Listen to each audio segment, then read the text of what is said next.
greatest co-host in the world,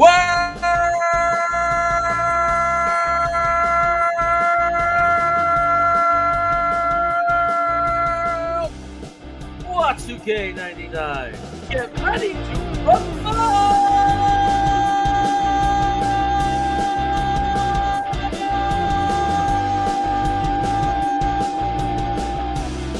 The tag team champions of the world.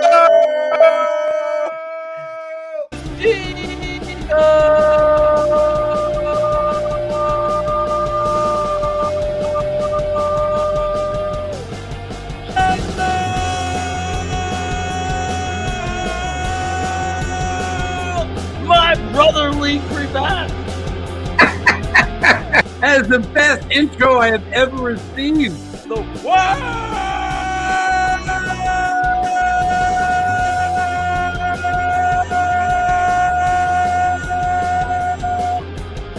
Buffalo Jets fan. Yo.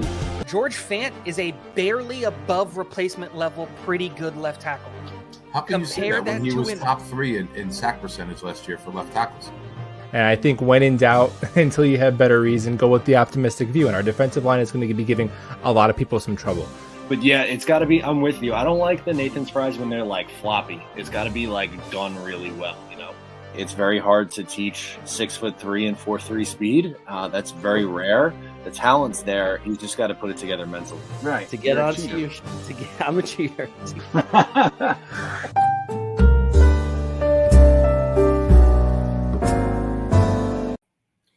Hello, everybody. I am sorry for the lateness in my start. As you can see, I am not in my studio. I am in Jackson, California, in a ranch. I'm in a house, though, that's in the middle of a ranch. 60 acres of land, llama, donkeys, horses, lots of dogs. My dog sitting right here. What's up, buddy? Hi. Aw, it's very cute. He's sitting, he came all over to say hello. What are you doing? Anyway, I'm in a different place, but I see you guys made it. Jero Gayton, what's going on? This is when I start like butchering names. Harlan Abraham, what's going on? Good to see you here. Good to see you. Good to see you. All right. We got Mark Reese going on. We got Chiefs Live. He likes to change his name, but looks like finally he kept the same name, so that's good. Without further ado, though, we have a special night planned, so let's bring on my co-host. Seems so naked without music, right? So let me get some music here. Let's get started. All right, here we go. Okay. He is daring. He's daring. He ate 13 hot dogs the last time he issued a food eating challenge. All for your donation dollars in the super chat. He is the super duper rootin' Mets fan, the Knicks fan, the Rangers fan, the crazy man that is a fan that doesn't need a tan because he's Italian, the greatest co-host in the world!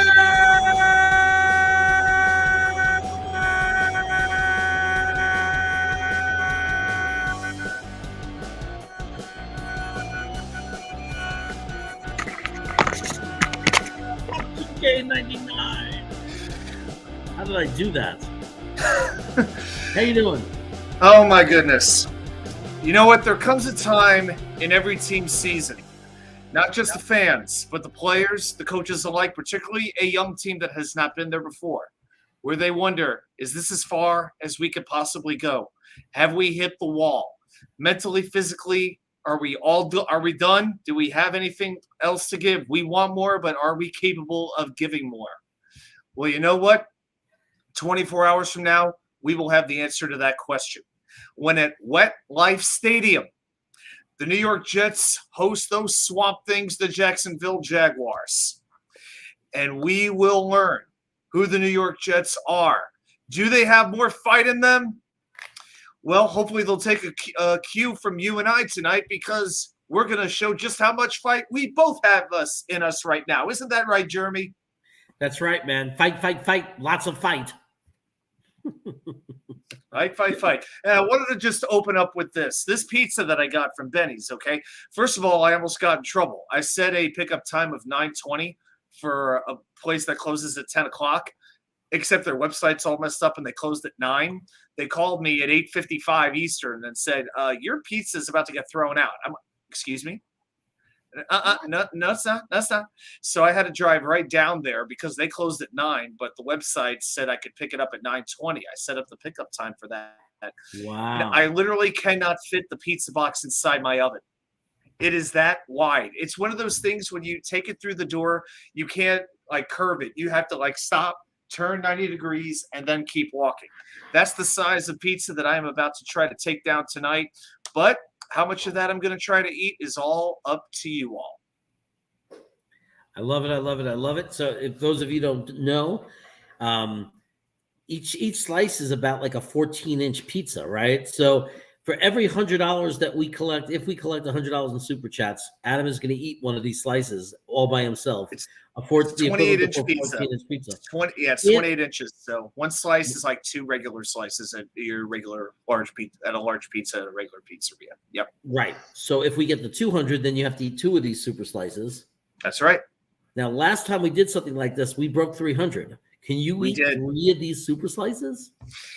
I have eaten 2 of these slices before. I can tell you that. I have never attempted to do 3. But I got a couple of them in the oven. I did a half cheese, half sausage.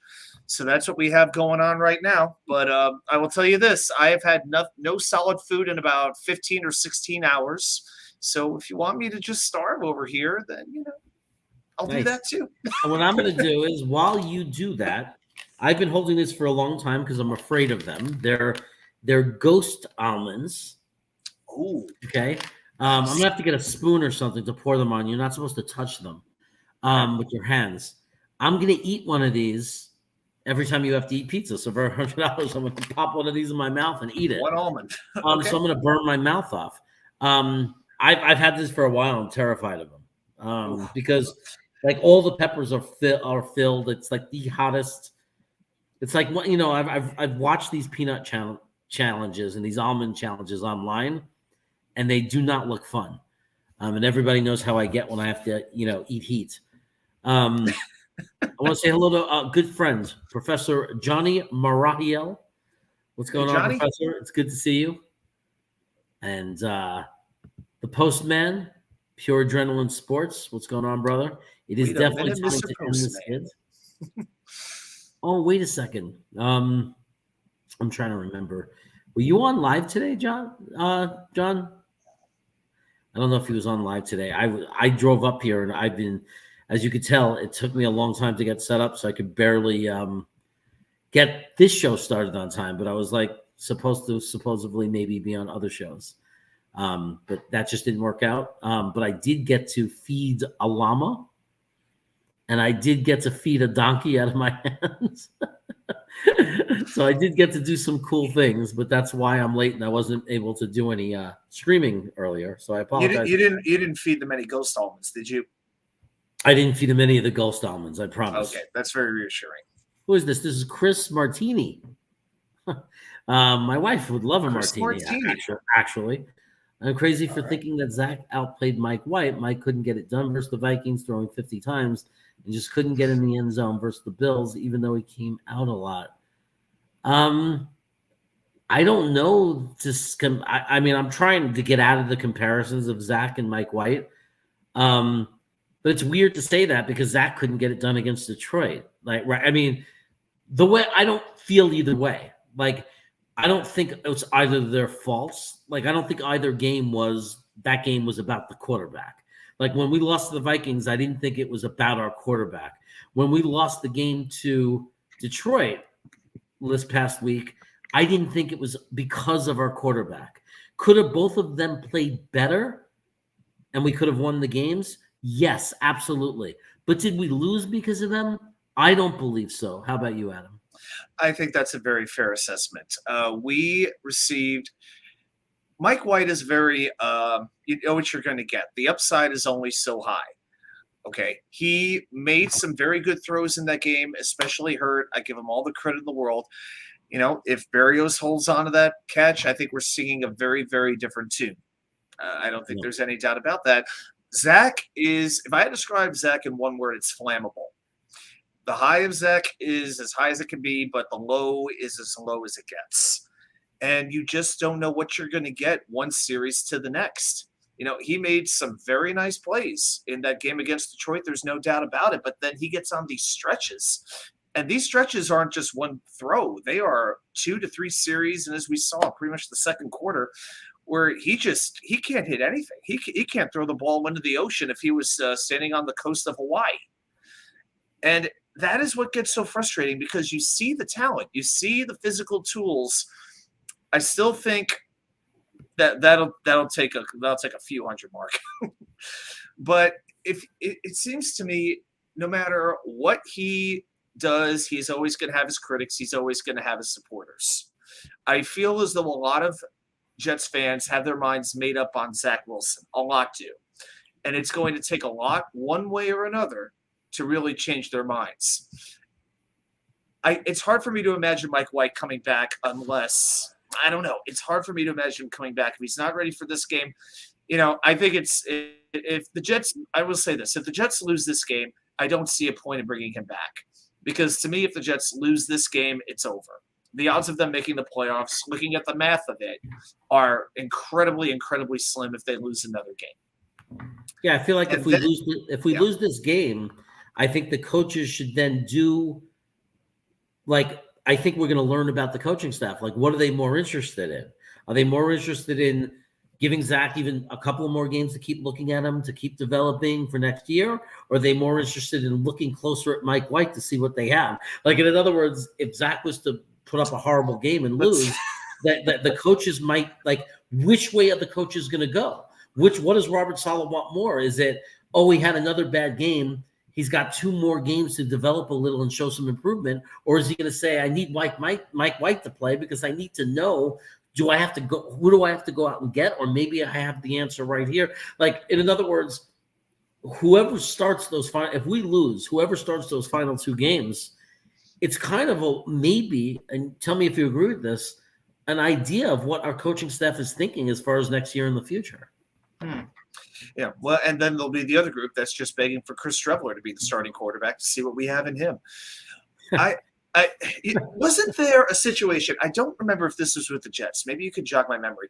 Wasn't there a situation where a team was actually talking about alternating, it wasn't even preseason, where they were alternating quarterbacks every series? Do you remember? Mudfiles is exactly who I was thinking about. Yeah, well, Mudfiles doesn't come here that often, but if he wants to see me in pain and he wants to see you eating more pizza than a person should eat, he should pop in. We cordially invite Mudfiles to pop in. But I could have sworn there was one team that for a little bit was alternating quarterbacks every series. Could you imagine the Jets doing that and how we would react if they actually had the nerve to try doing that? I mean, for me, I'm sorry. For me, you got to play Zach. If the Jets lose to the Jaguars. Because to me, if Mike White's not going to be healthy in 2 weeks, broken ribs take some time. Even with the flak jacket, I personally feel we have a pretty good feel on what Mike White is. Okay, I think he's a more than competent quarterback who could win games for you in a pinch. He's not an incredibly athletically gifted quarterback, but he can get the job done if you have a lot of other pieces around him. But he's not going to lift everybody up. That's my feeling on Mike White. Zach's ceiling is to be determined. And all right, Johnny, that's a start. But for me, it's going to take 100. Yeah, so that's a start. So we're up to 50. Okay, very good. Professor, would you have wanted me to put myself in pain when I was a student walking around Stony Brook? Also, Professor, I wanted to ask you if you remember at Stony Brook. Do you remember the pretzel stands? Remember there were 3 of them outside the Javits Center, outside the Union. Remember there were 3 pretzel stands? Do you know that I used to work one of those pretzel stands? I was the pretzel guy. You were the pretzel guy. And I tell you, Professor Marahiel, if you would have walked by me, I would have given you a free pretzel, without question. But I want to thank you for this very generous super chat of $50. Obviously, you want to see Adam eat some pizza. I'm guessing he's very hungry, so you just got us halfway there. And now I'm getting a little nervous because it was slow, and I thought maybe I'm going to get out of this, and I'm not going to have to eat one of these almonds. But we're halfway there. So thank you so much for the super chat. That's incredibly generous. I appreciate you, sir. Thank you, Johnny. And yeah, man, I hope I get to meet him one day. And when me and my wife go down to Southern California, we'll hit up Palm Springs and meet him for dinner. Oh, Palm Springs. Which would be very nice.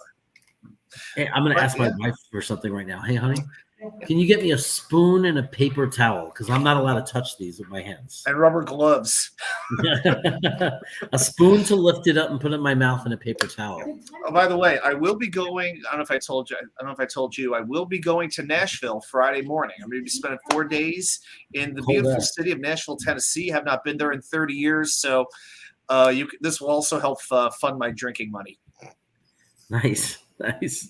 But I appreciate you, Mr. Murahiel. That's the way to do it, everybody. You see, the professor stood up, and he got us halfway there. We're halfway to our first me burning my mouth off, and Adam eating a lot of pizza. So, yeah, if you can, super chat it up, and we'll get rolling for you. But in between that time, let's finish our conversation. So. Back to the quarterbacks, because that's the only thing we talk about. But somebody had pointed out, in the chat, I was reading it, and I think it was Jaro, if I'm saying his name right, Jairo, Jaro, no, because if it's Spanish, then it's so it's Juero. I'm gonna go with Jaro. I'm just gonna say gyro. Yeah, I'm not saying gyro. We don't need to talk about gyros or euros. Spanish. So anyway, I think that what we should be focused on, and he made this point, is it's a playoff game tomorrow. The rest of the games are playoff games. We have to assume that. We have to assume that we have to win all three, and each game allows us to survive another week of having a chance to live a wild dream. So Harrow. It's Harrow. Oh, someone's saying Hyro and somebody's saying Harrow. Well, he's saying Hyro. Okay, Hyro. So we're gonna go with. I was about to go to Junior. I'm not even confident with the last name, to be honest with you. It's funny because I was just watching a Key and Peele clip when he's the substitute teacher. Mm-hmm. And he's like D nice, and he's like Black. What is he? Blackie for Blake, and Aaron for Aaron. Can you do that anymore? Can I do what? No. I mean, can you do like a name like Blackie instead of Blake? I think that gets you canceled nowadays. Well, not. I mean, it didn't, because it's Key and Peele. So I think that it was, it's everything is context. You know what I mean? Everything is context. So I think it was all right, because I think the context was fine for what he was doing. All right. But it is trickier in this world. It is trickier. To me, at the end of the day, if nobody's offended and it's really funny, then it's okay.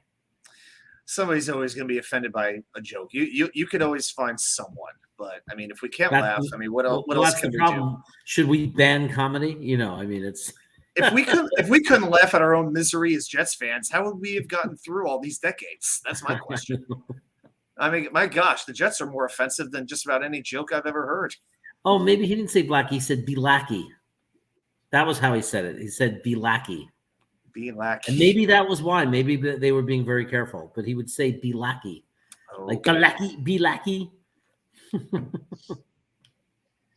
Oh, Johnny wants to see me put a lot of red pepper on those slices. I got some red pepper, some oregano, and some good Romano cheese, good grated cheese. Not the cheap ass crap in the green can. We don't do it that way. Yeah. But the slices are all in the oven. Yeah. The truth is, we need to get guys like AbLab Studios, and we need to get the heavy hitters in here, and then we'll get to see you eat some pizza. But maybe not on heavy hitters. There are people who don't even have their YouTube set up to do super chats. You know what I mean? It's like, that's a shame. Yeah, it's a shame. I mean, if Jake was here, like if Jake Asman was here, we know he gets plenty of super chats. He can help us out. But they want to see you burn. If you want to see it burn, you guys know what you got to do. Don't put it all on Mr. Murahiel, get busy with the super chats. But every little bit helps. 10 here, every little bit. Yeah. So. Yeah, I mean, look, and here's a reality. He's talking to Rendilla, but Billy's right. The problem is we do eventually have to compete with a guy like Mahomes. So either way, it seems like a very big mountain to climb. But I do want to say it's been done before. It's not impossible. It's been done before that a team without a great, elite quarterback wins the Super Bowl, right? I mean, Phil Simms got a ring. Jeff Hostetler got a ring. Help me out here. What's his face? Brad Johnson, Trent Dilfer, Doug Williams, David Woodley. Doug Williams. I mean, these guys got We went rings. deep on that one. Yeah, Jim Plunkett. I mean, these weren't elite quarterbacks. It's a long time ago, though, man. It is a very different NFL than it used to be. Right now, it's a much more quarterback-driven league. It's hard to find an example in the last 20 years of a quarterback who is considered to be one of the best in the league. Look, it's not the way we want to do it. Obviously, we wanted to hit on quarterback. When we took Zach Wilson, we were hoping we hit. Because it's much more likely if you have that great quarterback. If you have that elite quarterback, that means every year you have a great shot. When you don't have an elite quarterback, that means every year you have to put the perfect team around that not great quarterback, and everything has to go perfectly, right? Because every year the defense changes. Every year our defense might not be as good as the year before, might even be better. Every year the offensive line, because of injuries and people leaving and coming and going, changes. Everything constantly changes in the NFL. I agree. I'm not arguing with you at all, Billy. When you have a Patrick Mahomes, when you have an elite quarterback, a Josh Allen, and now you have Burrows in Cincinnati and Siebert in whatever his name is, Justin in LA, Herbert. You don't have to have that perfection, right? You don't have to have the perfect team around you to win when you have a great quarterback. Whereas if these guys don't work out, we're going to have a dream season. We're going to have a season where our defense is elite, top 3. And we're going to have a season where Breece Hall doesn't get hurt and just dominates the league. And then during that playoff run, Breece Hall would have to have some of those magic long 50-yard touchdown runs. Like, everything would have to come together. And it's a lot harder than the real answer, which is just have an elite quarterback. Yeah, and to me, but none of these quarterbacks would ever become what they became without a really solid offensive line in their place. And right now, we don't have one. Now, the injuries obviously have absolutely decimated them. Do we need to run down the names? No, we really don't. But some of these guys, they really had subpar performances, I felt, this past week. The right side to me right now is an albatross. And I like Nate Herbig. We have sung his praises. He was bad. He was bad this past week. And George Fant is now a penalty waiting to happen. I have lost pretty much most of my faith in George Fant as a right tackle right now. And another thing that's a problem, the tight ends and the running backs, they're not blocking the way they need to. Ty Conklin, people talk about his drops. Ty Conklin has been a very disappointing pass blocker, in my opinion. Good as a run blocker, but he has been bad as a pass blocker. And if those factors aren't coming together, you could play Zach, you could play Mike White, you could play anybody you want to at quarterback. Without time, these guys don't have a chance. And we saw it when Mike White got absolutely speared. Of course, there was no penalty on it because, God forbid, there's ever a roughing the passer call against a Jets quarterback. That'll never happen.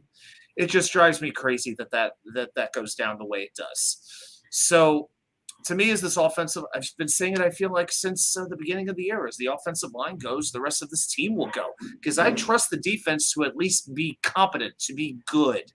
I do trust them. And we have the playmakers. And the quarterback, I believe, will be able to play well if the offensive line gives him a chance. I felt that way more so about Mike White because Zach is, as I said, incredibly flammable. You never know what he's going to give you. So to me, George Fant to me is one of those players who people aren't talking about who needs to step up over these last 3 weeks if the Jets have a chance. Look, the reality is to run the table, we're going to have them all step up. Sith happens. Thank you so much, man. I appreciate that. That's the best I can do. $4.99 is beautiful. $5 is beautiful. If everybody did that, we'd already be eating. So we appreciate you. Thank you so much. We appreciate it. Sith happens. Normally you're supposed to put a message in. But just for you, Sif, I know you appreciate this. I don't have my brother here to do Darth Vader. I don't know if Adam can, but I'm going to give you a little bit of the Emperor for your money because I do that. You throw money at me, I'm going to do some of my little talents, and like it or not, and I'm going to do some Emperor for you, okay? I'm afraid the force fields will be quite operational when your friends arrive.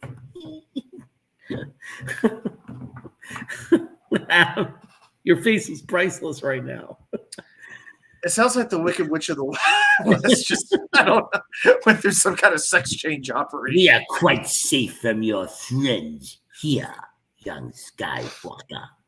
I do have to tell you this. I was told not to tell the story on the air, but I'm telling it anyway. I don't care. So my mom, who is not the best, God bless her, at technology, very smart, but not the best with tech. She's trying to figure out how to cast a video from YouTube to the TV. And she said, I found this video of you. It just came up. I wasn't looking for it, but it came up. I think it was you and Green Bean, but I'm not sure. And I just couldn't believe did you ever notice that his head looks just like an egg? I had to say, Mom, that's not quite right, but I know who you're referring to. I laughed for a good 3 to 4 minutes on the phone with her. It really happened. Yeah, some guy I did see, he bought him scooters. That was like, at this rate, you should be buying them Porsches, man. Motorized scooters. My lack of funds is disturbing. So is your presence of a motor scooter. Yeah, Billy. But we only have Swiss cheese because of injuries. And the fact that the defensive line, as they should be, they're stacking the boxes. So it's like these 5 guys are trying to block great defenders. And, there's been issues with communication. Like we saw, there were people putting out videos of Blake and Tomlinson being spun around, not knowing who to block. And yeah, it was rather disturbing to watch this thing. I mean, my God, I wish we had a Nick Bawden. I wish we had a legitimate fullback to help out with this run game, because what did they say? I think Nanny put it out there. The Jets average 0.9 yards of contact per 0.9 yards running before they hit contact. They literally could not get average a yard rushing before a defender was there to smack him in the face and take him down to the turf. And that's exactly what these defenses want to do. Make Zach Wilson beat them. Well, in glimpses, he's shown that he can absolutely do that. But I'll tell you what, this Thursday, tomorrow night, no Trayvon Walker, no Foley Fatukasi. Corey Davis back in, and he can block. Corey Davis could do a lot of things, but one of the things he does best is run block as a wide receiver. The Jets, on this turf, on that, like I said, at Wet Life Stadium, they better be able to run the ball against the Jaguars, or in my opinion, they're done. They better be able to run. Right.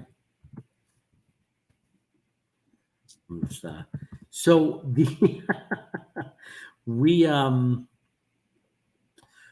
I've heard rumors that Trevor Lawrence is questionable, and I think part of the rumors might be true because the spread in Vegas changed too, and we got like an extra 1.5 or so in our favor. Do you know what's going on with Trevor? I did know that he had a toe injury. I'm sure it's just maintenance, but I mean, I'll start looking things up a little bit. But I haven't heard anything that would make him a serious risk of not playing. I will look up. I do see an article here from NJ.com from Bridget Highland. So questionable with a toe injury, but he's been playing through the same injury for a couple of weeks, and that's all it really says. So yeah, to me, I mean, I fully expect Lawrence to play in this game.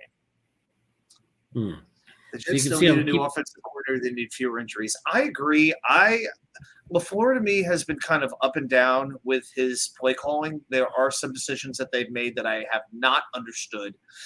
For me, like, why don't we go to tight ends in the red zone? Well, they started doing that. They started doing max protect in the red zone. I feel as though LaFleur is slowly getting better and better. But to me, to fire him after 2 years, to me, just would not make sense. Now, I will say this, and I made a video about this a couple days ago. I don't know if Zach Wilson and Mike LaFleur are compatible. Philosophically, in terms of what both want to do, when you have the West Coast offense on one side and basically Brett Favre on the other side, that doesn't always jive. That's like a marriage where the two parties just didn't know what they were getting themselves into, and before long they want to annul the marriage. They might like each other, but I'm telling you, I don't know if it works. For me, and I have spent time defending both these guys at various times on different shows and in the chats, but I don't know if Zach and Mike LaFleur should. I feel as though one of them needs to go for 2023 because I just don't think it's going to work together. Yeah, it's I mean, that's one of the things that we have to figure out is if they're going to be able to get on the same page, and everybody's got to buy in and be completely bought in and on the same page if you expect it to work. You might notice I put a banner up. It says $45 more for Adam to eat, for me to burn. That's how we're going to keep track to remind people. We already got $55 in super chats. We need 45 more, and you'll get to see some action here. And hopefully it'll be better action than we've seen on the field lately from our team. But look, people are talking about depth and next man up, and because injuries hurt us. I think the reason we held it together at all was because we did build depth, but there's only so much depth you can build.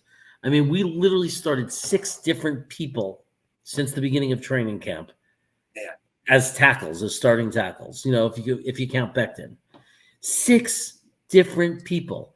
That is 3 levels of offensive tackles. And now I don't know the excuse because now you got Nick Fant and you got Dwayne Brown. I mean, you got the guys on the field. So I really don't know the excuse, but it certainly doesn't help to not have AVT in there because we all see how valuable he is. And it's not helping that Lincoln Tomlinson is just, I mean, last year we would laugh about all the safeties we went through. I think the Jets played, they said 9 safeties last season. But this is offensive freaking tackle. I mean, the Jets, to me, have been pretty fortunate when it comes to injuries, except that one position. The defense, by and large, has been incredibly healthy. And I hate to say this, but in 2023, you can't count on the defense being that healthy. Okay? They made out really well this year with that. Quinnen with a little bit of an injury, Sheldon, same thing, but no catastrophic season-ending injuries like last year. It's really just been the offensive line. And Tomlinson has been a meh player. That's been what he's been. Connor McGovern's been solid, but you know what? He's a free agent.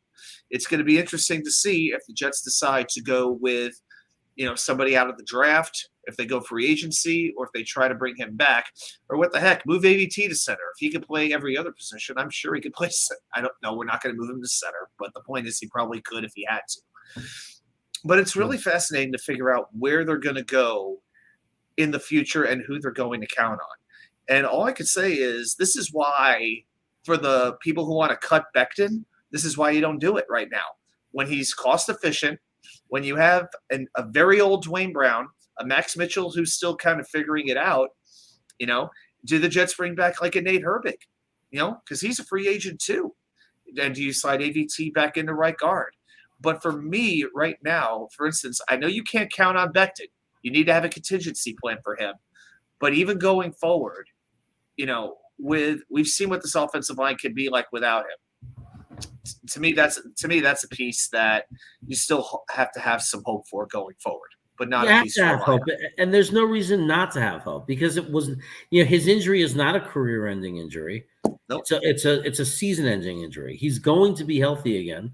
It was tourementously bad luck. People, everybody's a doctor and wants to say it's because of his weight this happened. Oh. I mean, everybody thinks they're a doctor. It's absolutely ridiculous. It happened. It was horrendously bad luck. The only thing I'll agree with is I would love it. I would love it. And I think it would probably help him. And I'm not trying to be the doctor, but I'm trying to just use common sense. If he was to come into camp 340 instead of 360, 370, if he was to come into camp at 340, is there a chance that would reduce the likelihood of injury? I think that possibly. Yep, I would say so. And man, it doesn't feel like a lifetime ago. The biggest story, storyline had going on was Mekhi Becton's weight. Can you guess it? It feels like another lifetime ago now. I mean, that's what we were talking about. It's like, oh boy, if he's 365, it's going to take him an extra week to rehab his knee and to get in shape and all this kind of stuff. It was actually downright humorous. Yeah. And got on the field, and within 2 days, that was the end of that. And insert Dwayne Brown for $11 million. So getting to this question, which quarterback out there would be a good fit for the Jets if Zach has to go to fit the system? So I want to say, like, let's talk about it first. I think it's interesting to talk about it without worrying about the money, because I always go right to salary cap, and that kind of takes away the. Let's start with the analysis of the players, and then we could let JD worry about money. Let's say, because I don't think this is not something I think. I don't think the team is going to give up on Zach Wilson. I honestly don't. Nothing Saleh is saying indicates they're going to give up on him. But that aside, let's think about if, let's say he implodes and he's even has the worst 3 games of his career in the next 3 weeks, and the Jets say, oh my God, we have to get rid of this kid. He's not the answer. We have to bring somebody in that could possibly be the new starter. I think I'm going to start it off by saying I think the best person for when you say system fit has got to be Jimmy G, because he already has years of experience in the system, and he knows the coaching staff. He knows the coaches. So it's hard. I'm not saying he's the best player, but if you want to talk about a quarterback who has the least ramp up time to learn the offense and be able to come in the fastest and be completely up to speed with the playbook, it would have to be, in my mind, Jimmy G.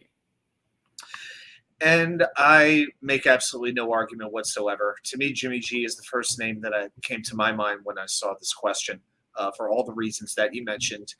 He's proven that he can take a good team and he won't lose the game for them, and he can make effective plays when he absolutely needs to. You have to worry a little bit about injuries, because he has shown that he has had some issues with staying healthy.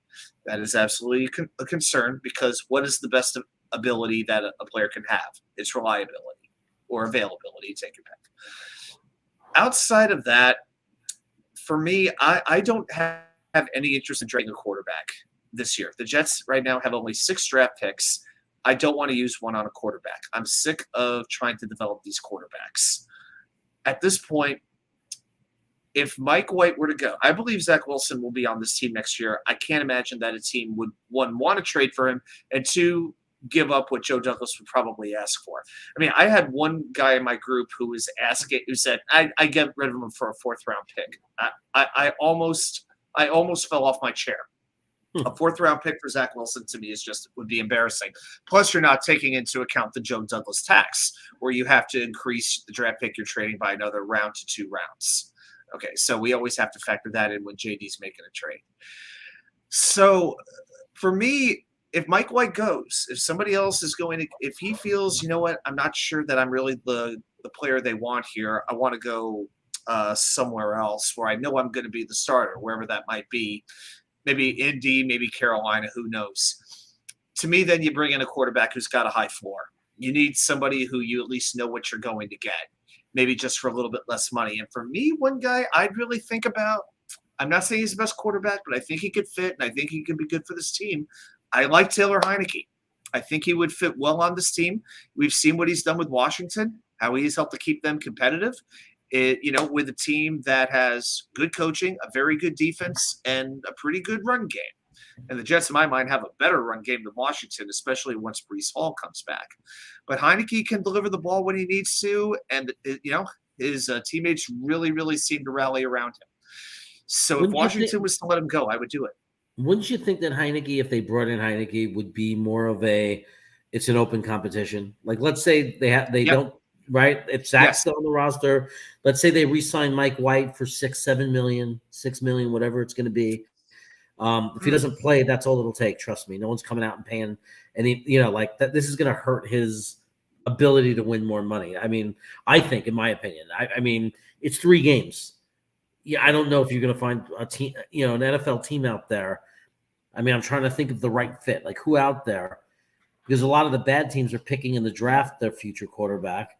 Like I don't think there's a lot of takers out there that are going to pay Mike White more than $6 million because he played decently in 3 games in which he went 1-2, by the way. Not Sounds that like that's Matt his Flynn. fault. Yeah, But he sounds did like go Matt Flynn's- 1-2. Yeah, Matt Flynn is always the example, but that's the reason why teams don't want to make that mistake again. Like I think a lot of teams woke up and said you can't, you don't shell out tons of money because of a couple of good a small sample, Anyway, I would think that if they brought in a guy like what you're saying, like Henneke, that would be definitely a quarterback competition with Zach for sure, like an open competition. And then even probably if Mike White stayed, a 3-way competition for who the starter is.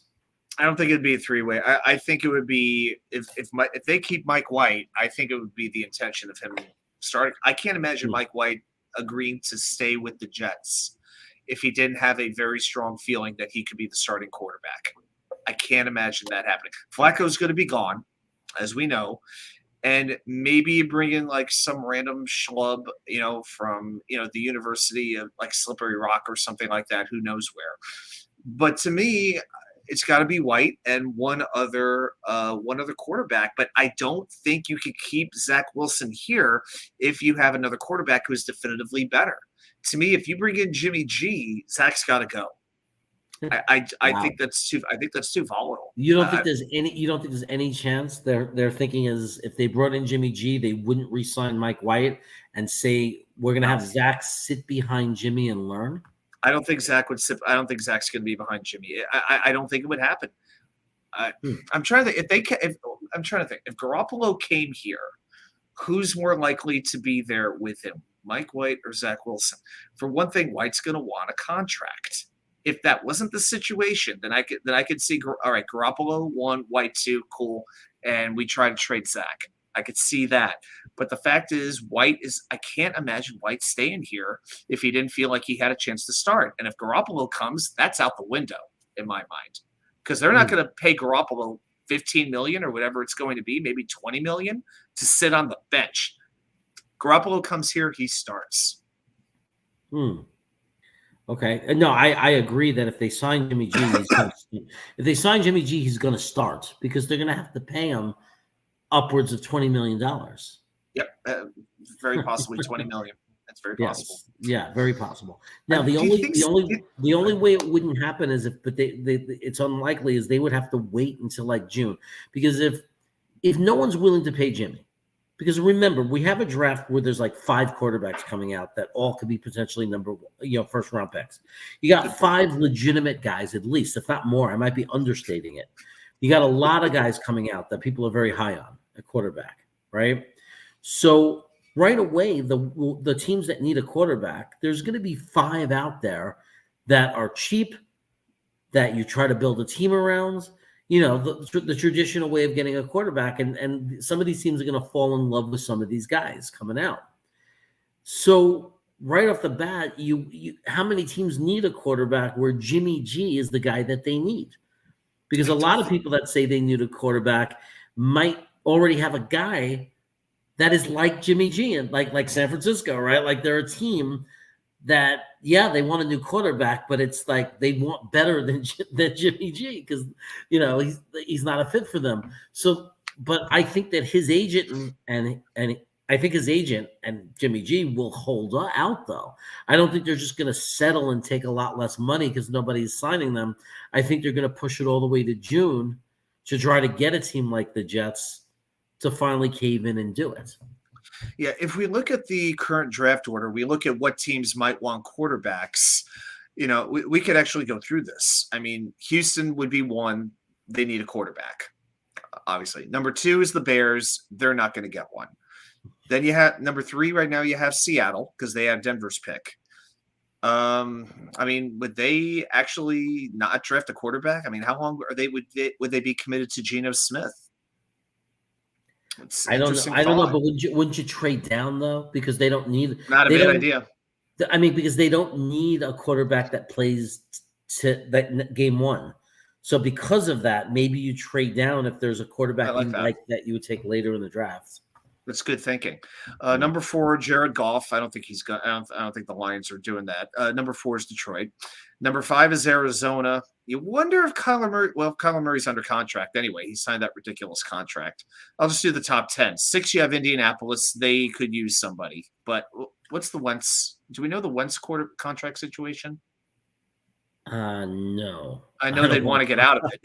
If he's under one, they're dying to find a way out. But 7, you have Atlanta. They drafted Desmond Ridder. 8, Carolina. They need one. Number 9, how the hell do the Philadelphia Eagles have the 9th pick in the draft right now from New Orleans? Because they That were is smart. unbelievable. That team. That's where Joe Douglas learned how to be a GM. That's And where number Joe 10 Douglas learned how to be a GM. And number 10 is the Raiders, and number 11 is the Jaguars. Then 12, you go back to Houston. 13 is Pittsburgh. I mean, there aren't a whole lot of teams there. You know, there's a few that could use a quarterback, but you got a feeling to me that one of these quarterbacks could easily slip to the back of the first round. I think it's very, very possible. Absolutely. I heard someone said Rush, Gold Rush Cooper from Rush. Dallas. I don't hate that. Yeah, there's Minshew is playing this weekend, so we're going to get to see Minshew a little bit more. Isn't this fascinating? That I feel like, I don't know if this is around the league, but I feel like there's certain fans, but certainly Jets fans, who just have this fascination with Gardner Minshew. Maybe I don't know if it's the stash. I don't know if it's because he chewed us up that one game and ran for a long run down the field for a touchdown. Maybe it's maybe it's just because we want 2 Gardners on the team at the same time. I don't know what it is. Well, he's played well wherever he's played. When he's had the opportunities, he's played well. That's maybe, He's I don't know. He's like I'll use the food now. He's like the meal you had one time that was surprisingly really good, and then it's like, do I dare have it again? Is it going to be as good the second time as it was the first? It's that sort of a thing to me. It's like, okay, it's like I'm willing to. I need to see a little bit more before I can. But I have to give him credit. When he's played well. But is he a quarterback you're gonna trust your team with? Now, Life Force, I couldn't agree with you more. This is very depressing. It is depressing. The last thing we wanted to be doing is having to talk about quarterback. When we drafted Zach Wilson, I thought we were good for 10 years. Apparently not. But still a chance. Frank Soma from Staten Island comes in and says, don't count out Brady and Rodgers. You never know. Frank. And you never know. They don't need the money. Neither of them care about money. I mean, if they think the Jets are the place where they can get one more ring, although I just don't see Brady doing it, man. The history with the Jets is just too. That is an absolute mortal sin for me, and people know that. I don't know what could convince me to stop rooting for the Jets, but seeing it in our uniform, that is selling your soul to the devil. That would be the dirtiest Super Bowl if it came to that. I couldn't even do it. I couldn't root for them. They could move 1,500 miles away. They could move out of New York, and I would probably still be a Jets fan. But bringing him in, unacceptable. Yeah. Now, to answer your question, Ryan, well, here's a couple of answers for your question. We don't have Mike White. He's a free agent, unrestricted. So after the season ends, the last day of the season, Mike White is not a Jet. He's a free agent. So we have to sign him. And then if you say why Jimmy G over Mike White, and I'm not saying one's better than the other. I'm not arguing with you at all. But what you have to keep in mind is that Mike White has a very small sample of work. So I know that we watched him these 3 games and we watched him do well, but that's a very small sample. Whereas Jimmy G has been in a Super Bowl. So we have a very large sample, and we know he's a competent quarterback. Now, I know people will put him down because he's not elite, but there's a difference between not being elite and not being competent. And Jimmy G is definitely proven to be a competent quarterback. He's won a lot of games. He went to a Super Bowl, went to an NFC Championship game. I know he was on a great team. I know it was a great defense. I know it was a great running team. There's no question about all that. But that doesn't happen without competent quarterback play. So, again, I wish none of this was necessary. I wish that Zach just lights it up for the next 3 games, shows a bunch of flashes, shows a bunch of promise, and we could just move forward with this project and hope that Zach Wilson is the guy. But we really are. I mean, these conversations need to take place because we're running out of time. We're running out of time to be able to say that Zach Wilson's the guy, and should be the guy next year. I mean, the clock is ticking. It most definitely is. And to me, Jimmy Garoppolo's, he could be a top 10, 15 quarterback in the league. Mike White, I feel like he's like one step down from that. That's kind of my feeling. By the way, not to completely distract us, but we do have breaking news from the world of Major League Baseball, and it is New York Mets related news. What? You ready for some more Mets news? Yes. The New York Mets have traded catcher James McCann to the Baltimore Orioles. Those are all the details we have right now, but McCann and his very overpriced salary of, I think, $10 million has been traded to Baltimore. So great guy, lousy player. I wish him all the best. Back to your regularly scheduled Jets program. Wow. Okay. That'll be interesting. Yep, so he was traded. Wow. It was inevitable. It was absolutely inevitable. I wonder if that means Alvarez has a chance to be the catcher. So it could. I just did a video on how I would configure the lineups. I actually posted it literally a minute before we went up, and I did it on the precipice of James McCann being traded. An hour later, boom, he's actually traded to Baltimore. Hey, David, haven't seen you in a while. How you doing, man? Yeah, I know, right? David disappeared. Okay, hey, guys, just to give you an update. If you read the little banner on the bottom, we had a couple of generous super chats that got us to only $45 away from me having to eat my first ghost almonds, and from Adam having to eat a giant slice of pizza that's the equivalent of over 2 slices of his own personal pizza. And for every $100 that come in the super chat, it doesn't have to come in as $100 super chat. But when we add up to get to $100 in super chat, he has to eat one, and I have to eat one, and then if we get another $100, we have to eat another and another. So yeah, if you're looking to be entertained and watching me turn red as a beet, and Adam have to endure eating tons of food, just jump in and give us some super chats, give us some love. And if not, I guess we get off the hook, right, Adam? Yeah, I'll just keep starving, Yeah, it is what it is. Maybe the entertainment is watching us starve, and I don't know what it is. Maybe that's the entertainment of it. Oh, Nick. So Nick, good to see you, man. Nick, what's up, buddy? Nick is his surgery was delayed, so maybe that means Nick is going to get to watch the game tomorrow. That's good, but it's not. But I think he wanted the surgery, so that's bad. But hopefully we're going to get to see Nick back on the show and back on his channel real soon. But he's working some stuff out with his knee and all that stuff. But when he gets through it all, he'll be back, right, Nick? He'll be back. He'd be dropping like $100 on us if it wasn't for the medical situation. I'm sure he definitely wants to see me eat a ghost almond. Eminem, what's going on, buddy? Eminem, one of the original guys, OGs of the channel. What's going on, brother? How you doing? Good to see you here. Hey, Eminem.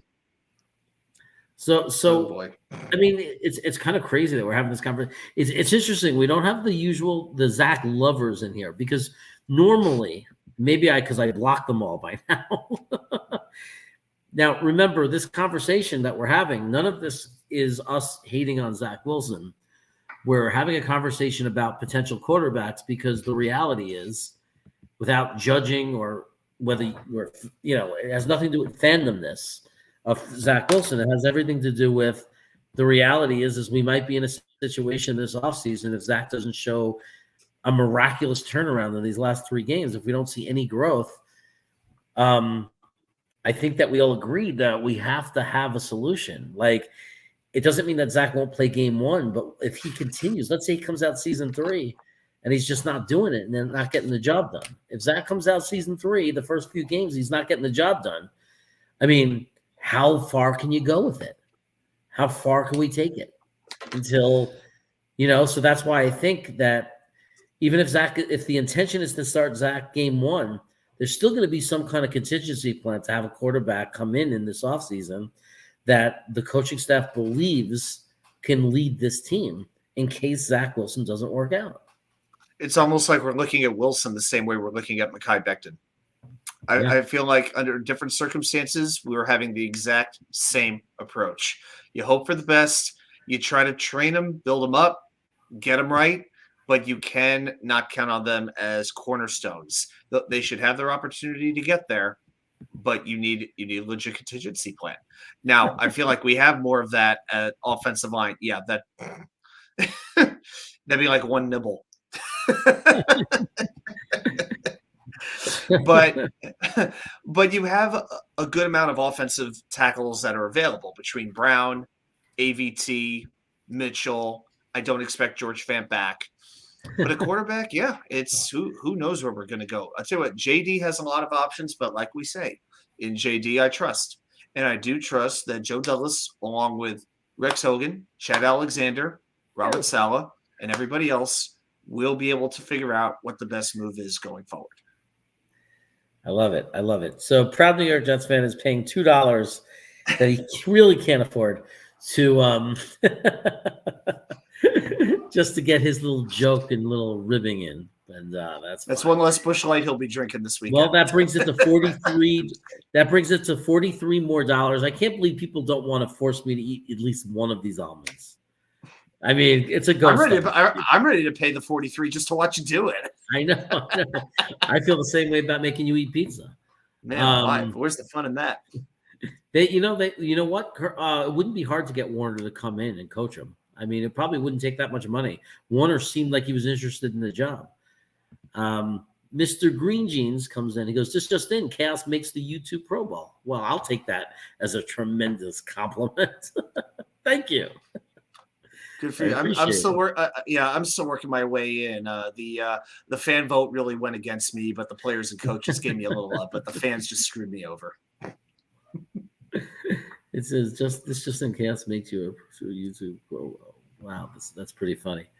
4 Pro Bowlers. I feel like we haven't had a Pro Bowler since like Andre Roberts. It feels like. I know people were talking to me about Rookies of the Year, and I said, Rookies of the Year, forget about Rookies of the Year. Sauce Gardner is a Pro Bowler. Yep. You know what I mean? It's like maybe all pro. He may be all pro. Right. Garrett Wilson is a Pro Bowler. If he didn't get hurt, Breece Hall is a Pro Bowler. Forget about AVT. Same thing. He's a Pro Bowler. Yeah, he's a Pro Bowler. He's a Pro Bowler. Yeah, and it's not about, and obviously nobody cares about it. It's just about the recognition and the respect. That's all this is about. And, like Connor Hughes very astutely pointed out, 2 of those players, CJ Mosley and Quinnen Williams, both acquired by Mike McCagnon. McCagnon knew, hashtag.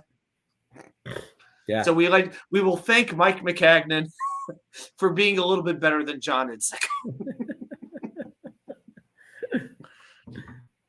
Oh, I don't know, man. It would be funny if, like, I hope Professor Marahiel is still here, because he was generous enough to do a $50 super chat because he wants to see us. He wants to see me eat the almond, you eat the pizza.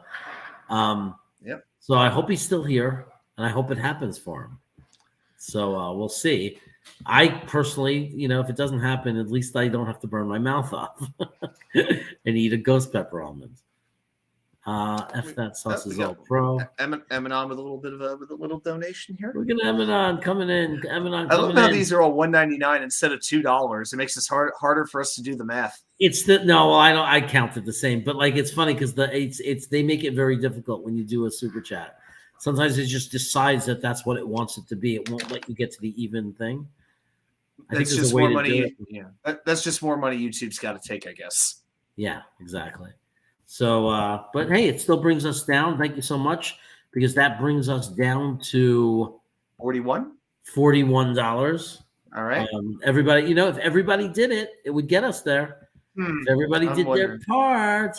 So I'll tell you what. How about we up it? I'll up it a little bit. I'll do, if we get to 100, I'll do 2 slices. Let's get a little action going on here. Come on, guys. 2 slices of a 28-inch pie? I'll do 2. If you can get us to 100, I'll do it. Okay. Well, I would be a myth. I don't know, making words up. If I didn't up my ante and say I'll do 2 of the ghost peppers, 2 ghost pepper almonds, I'll eat 2 of them if we get to $100. Here, so everybody, we need $41 more. There's 39 people in the chat, not counting us. If everybody puts in like $1, that's gonna do it. Yeah, Quinn and Sauce, absolutely all pro team 1, no doubt about it.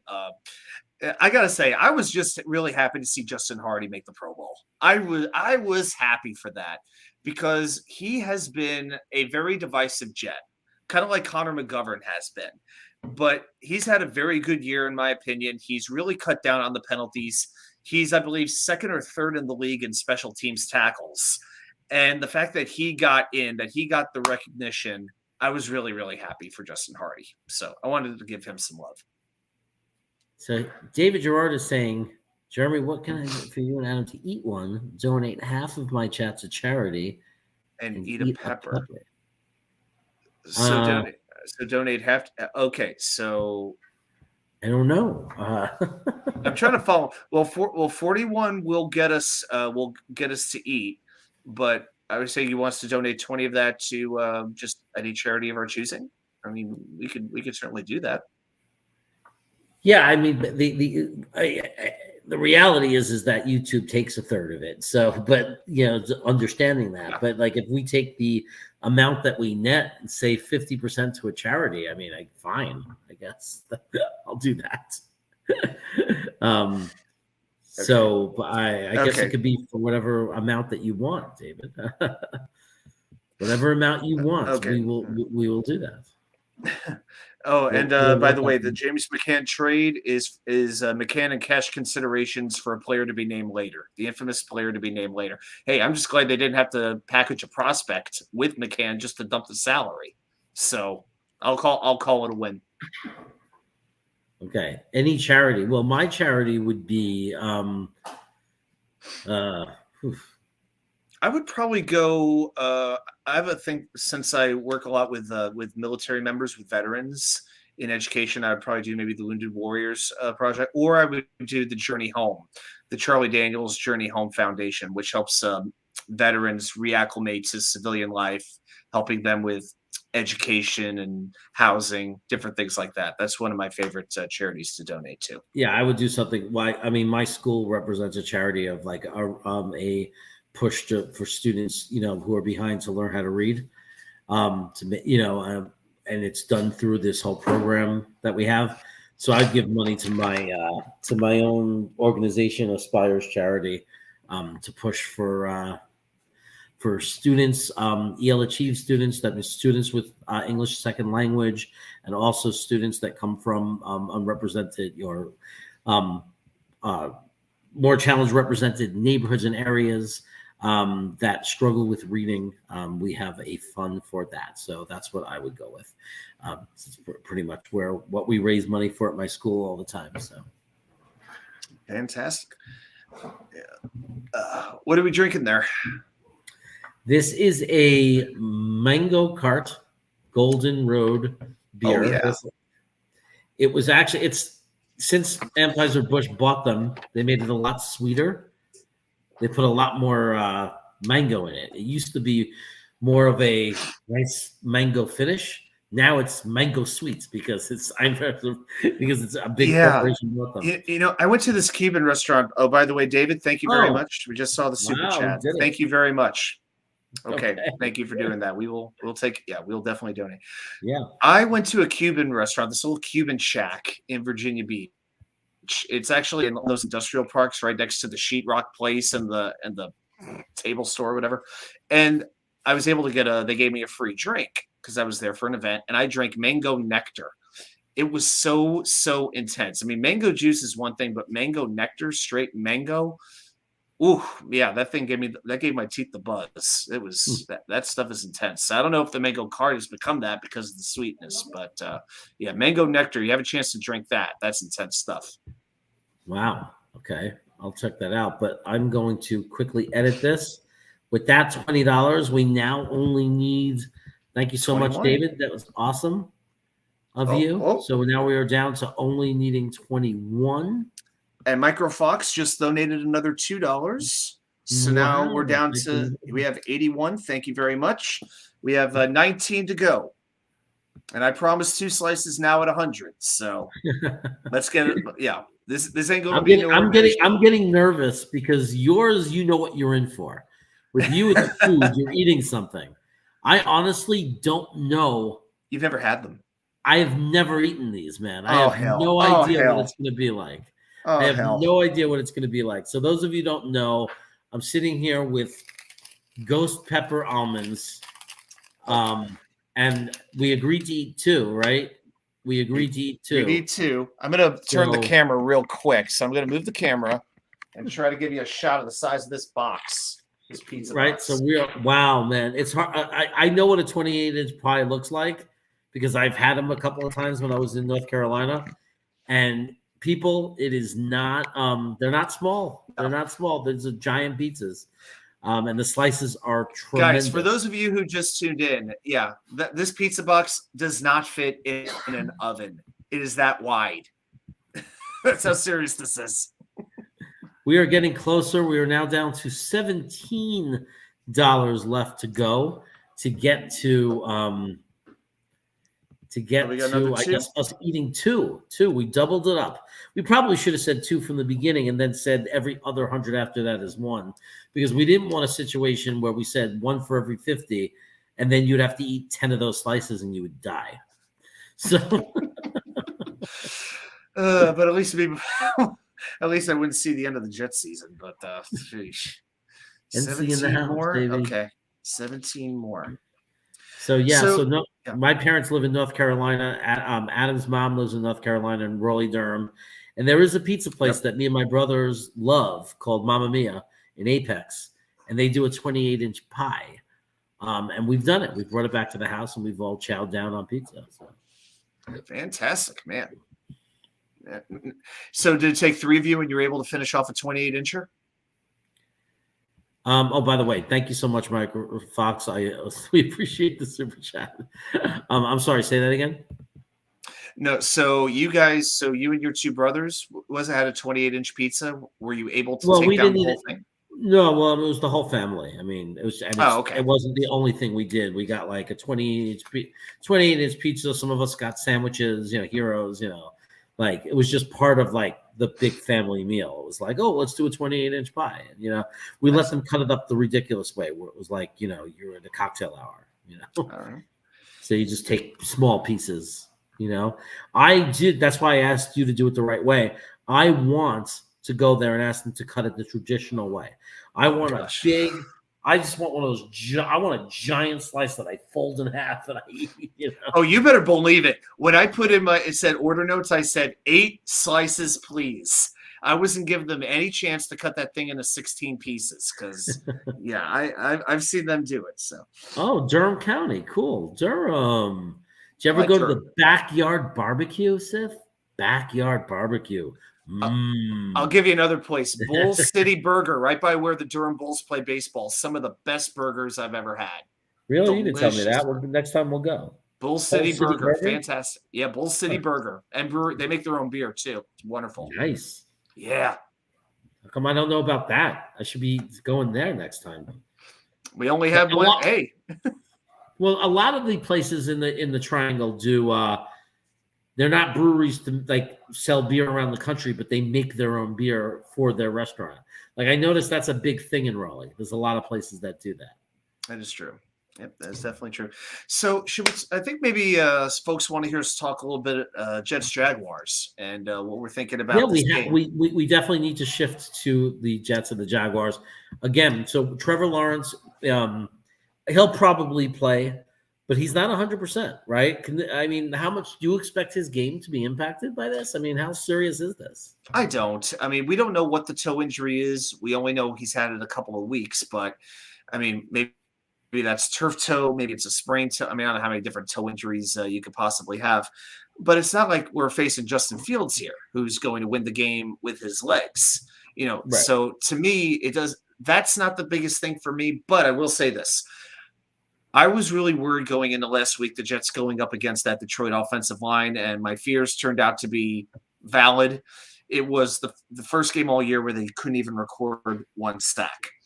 And hey, some guy, yeah, we did talk briefly about the Pro Bowl selections. Yeah, we just spent a minute on it. But keep this in mind, okay? No Cam Robinson at left tackle. They're putting in Walker Little, who was a second-round pick, who was a pick 2 years ago. He's been a right tackle. He stinks at pass blocking. He's had, I believe, 31 or 32 pass block attempts. He's allowed 5 pressures. That is about a 16% or so rate, triple the average rate in the NFL. Walker Little is not good. Carl Lawson will be going against him. And I'll tell you something. Carl Lawson's been under a lot of scrutiny lately from Jets fans, from the media, from Jets content creators. It's been out there. This is a time for Carl Lawson to have a signature moment, to have a big game, and to hit Trevor Lawrence. So he is one player that I'm looking at. And also keep in mind, Quinn Williams plays. He's going against Luke Fortner at center. Now, who is Luke Fortner? Well, I didn't really know either. But he has allowed the second most pressures among all centers in the league with 28. Wow. So you put Sheldon or Quinnen against him, that defense can feast. And I'll tell you what, Trevor Lawrence will be far more uncomfortable in the pocket this week than Jared Goff was this past Sunday. Well, we better feast. I mean, we better go after this. We got to get after him. There wasn't enough pressure last week. It was very disappointing. And they're going to need to. We're going to need to. I want to go back to. We need to go back to our way of playing. We need to dominate. We need to sack him 6-7 times. We need to have him on the run. There's no Jacksonville receiver I'm afraid of, obviously, with Reed and Sauce. I mean, he's going to have no one. He's not going to have his boundary receivers to throw to. Well, the only thing he's going to have is short stuff to Etienne, his tight ends, Ingram. Evan Ingram. I mean, that's all he's going to have. So, I mean, we need our linebackers to step up, obviously, and cover Ingram and cover Etienne. We're going to have to, watch that. And I'm not worried about the boundary guys. I'm not worried about the receivers. I mean, they're going to get shut down. And if we have – the matchup is good. We should dominate their offensive line. We should feast. And we should have Trevor Lawrence very, very uncomfortable, running for his life, not able to be, not comfortable, not able to stay in the pocket, not able to go through his progressions. We should be able to dominate their offense. We should be able to shut them down. The matchup is there for that. And then there's nothing about their defense that makes me think we can't score points. Well, before we go there, I want to address that. It is time, and we've had some disagreements about it this week about the defense and how they've been playing, but it is time to make some impact plays in this game.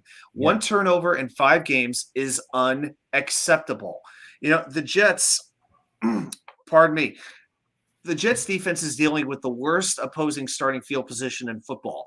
The Jets opponent starts the average drive on the 30-yard line, on their own 30-yard line. And the fact that they're keeping these teams down to as few points as they are is a big credit to that defense.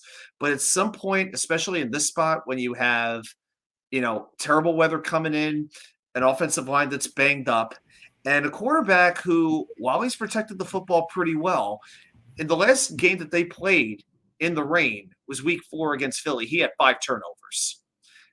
I need to see I want 2 turnovers from this defense, nothing less, because it'd be very surprising to me if the Jets didn't have at least 1 turnover on offense in this game. It's just hard for me to not imagine that happening. This defense, I want to see them win this game, and because I believe that they are capable of it. It's time to create impact plays. If they didn't have a reality check after Sunday when they allowed that touchdown, that 50-yard touchdown, at some point, C.J. Mosley, whoever else, has to rally the troops and say, "What the hell are we doing?" That was not good enough. We were not good enough. There are no moral victories for this defense because we know how good they can be. And against this team, I expect nothing less. Yeah, I think that.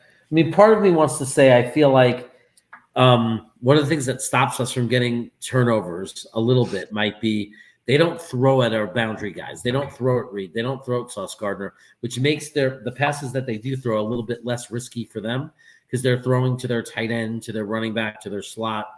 which might impact interceptions a little bit. Also, I feel like there were a couple of fumbles that we just didn't jump on, right? And in some of these games, there were balls that were on the ground, and our guys just didn't jump on the ball. We've got very 3 disturbing. freaking fumble recoveries all year. 3. Yeah, that's impossible. Right, and that has nothing to do with like the skill of the players and their pass rush. That's like a fundamental thing of when the football's on the ground, fall on it. And we watched the replay. One of them, I forget which one it was. It was in the red zone. Like it was, so it was a big moment, and nobody fell on the ball. They were trying to pick it up. I was like, what is going on? Just fall on the ball. I feel like I've been saying that as a Jet fan for like 20, 25 years. It's like, fall on the damn ball, will you please, John Abraham? I still have like memories of this happening. Of just little things like that. And here's the thing.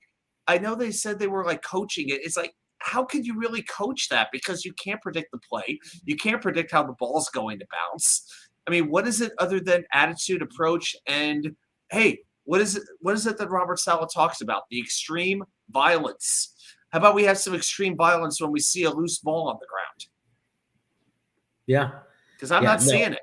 No, they got to get hungry for that ball. They got to get more ball hungry. But I do think that it's hard to complain about because our pressure wasn't as good as it should be against Detroit, but they have a good offensive line, and we were without Q Williams. But I feel like we were putting Cousins under pressure, weren't we? Say it again. The part about like we got pressure against Kirk Cousins and against Josh Allen, didn't we? Yeah. Oh, absolutely. So, they were getting quarterback hits. So who do you blame for no turnovers? Then we're getting pressure on them. It's not like our cornerbacks or our defenders are dropping passes that are thrown to them. Like isn't it just sometimes the other team is just really good at protecting the ball, and you got to take your hat off to them? That does have something to do with it for sure. I wonder, though, sometimes if the defense plays, I'm just talking out loud, if the idea is to contain a little bit more than to be overly aggressive. Maybe part of it is that we're playing 7 back in coverage, trying to make those plays, but we're sending the 4 because we're more concerned about the sack. Maybe if there's a situation where a blitz was involved, and maybe then you have a little more pressure on the quarterback panics. Maybe the arm gets tipped, like when John Franklin Myers tipped, I want to say it was Kenny Pickett's arm in the Pittsburgh game, and MC2 comes down with the interception. Sometimes that's the type of play that it takes. So maybe maybe it takes more aggressive coaching. Yeah, I mean, it's definitely a skill as far as knocking the ball loose from running backs when you tackle.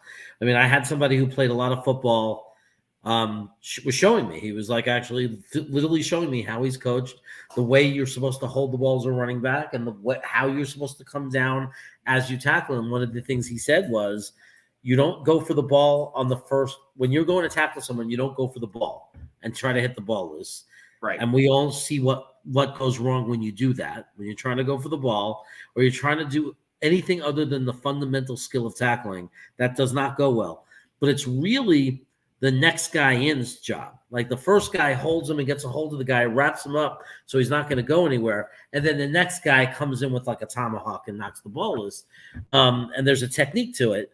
And we know that there are people good at it and better than other players. I never thought of that before. I always blame the offensive player. Like if there was a fumble, I always thought it was because of the guy who fumbled the ball. But now I see that after watching Indianapolis last year, that's a team that's a great example of knowing how to ball hawk and get the ball loose and knock the ball loose. They lost their guy who does it. He's out for the year. Their linebacker, Leonard. He's the best at it. But if you look Indianapolis last year, how many forced fumbles there were or how many fumbles there were, that was because of their technique, their ability to knock the ball loose. That is very interesting, and I guess we're not seeing the same thing from them too much this year. No, well, they lost their main guy, and he's the leader in it, but they were really good at it. I got to look at the actual stats, but I remember they talked about it a lot on Hard Knocks because they covered the Colts, And that's when I noticed it, because it was like, man, each game. And I remember when the Jets played them, they were talking about the Colts, saying the Colts forced tons of turnovers. Like, you got to be really careful against the Colts because they are really incredible at force. They have the most forced turnovers in the league.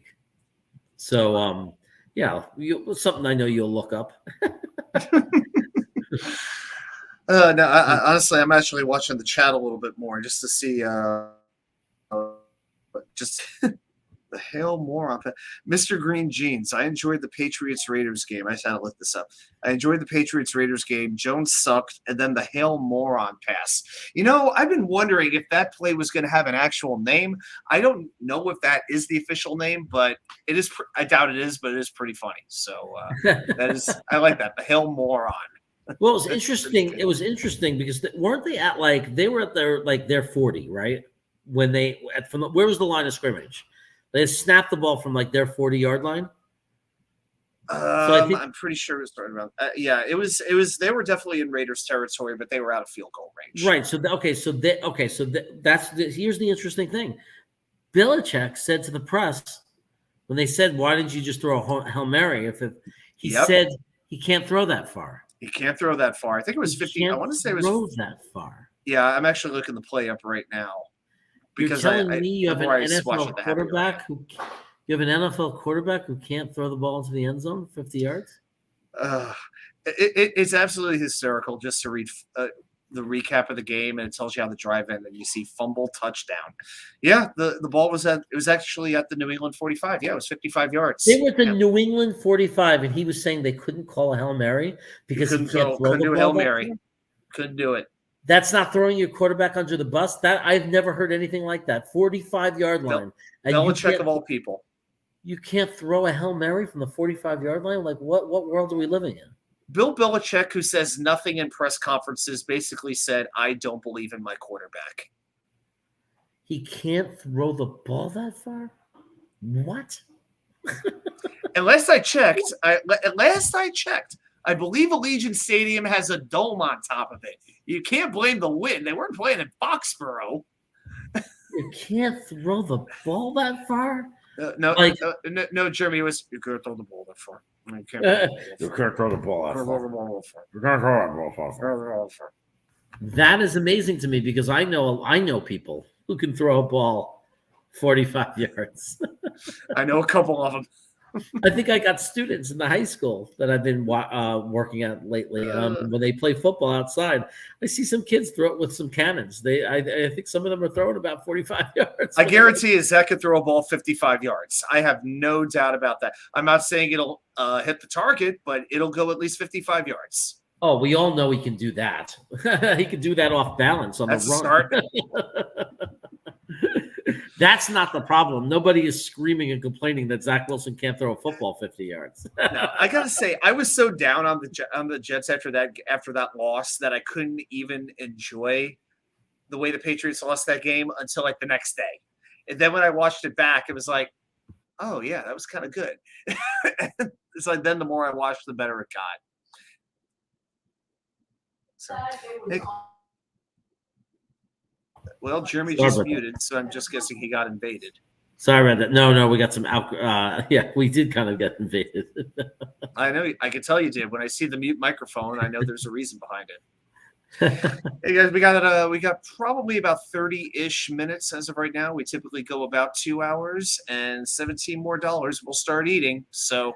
Yeah, guys, people have put money in here to watch us suffer. They've put money in, and there's $17 more to go, and you're going to let us off scotch-free. We're going to be able to end the show, and you're not going to see me torture myself with these ghost almonds, and you're not going to see Adam stuff himself with pizza. People have been waiting to see this. I've had the oven on for 2 hours, man. I've had the oven on for 2 hours. Don't make it all go in vain now. I think our friend AbLab Studios must be traveling, and Muttvile's never made it. Otherwise, I'm sure we would be well on our way. AbLab's got another bank to rob or something. I don't know what he does. He's like, hey, Steve Cohen, I need another loan.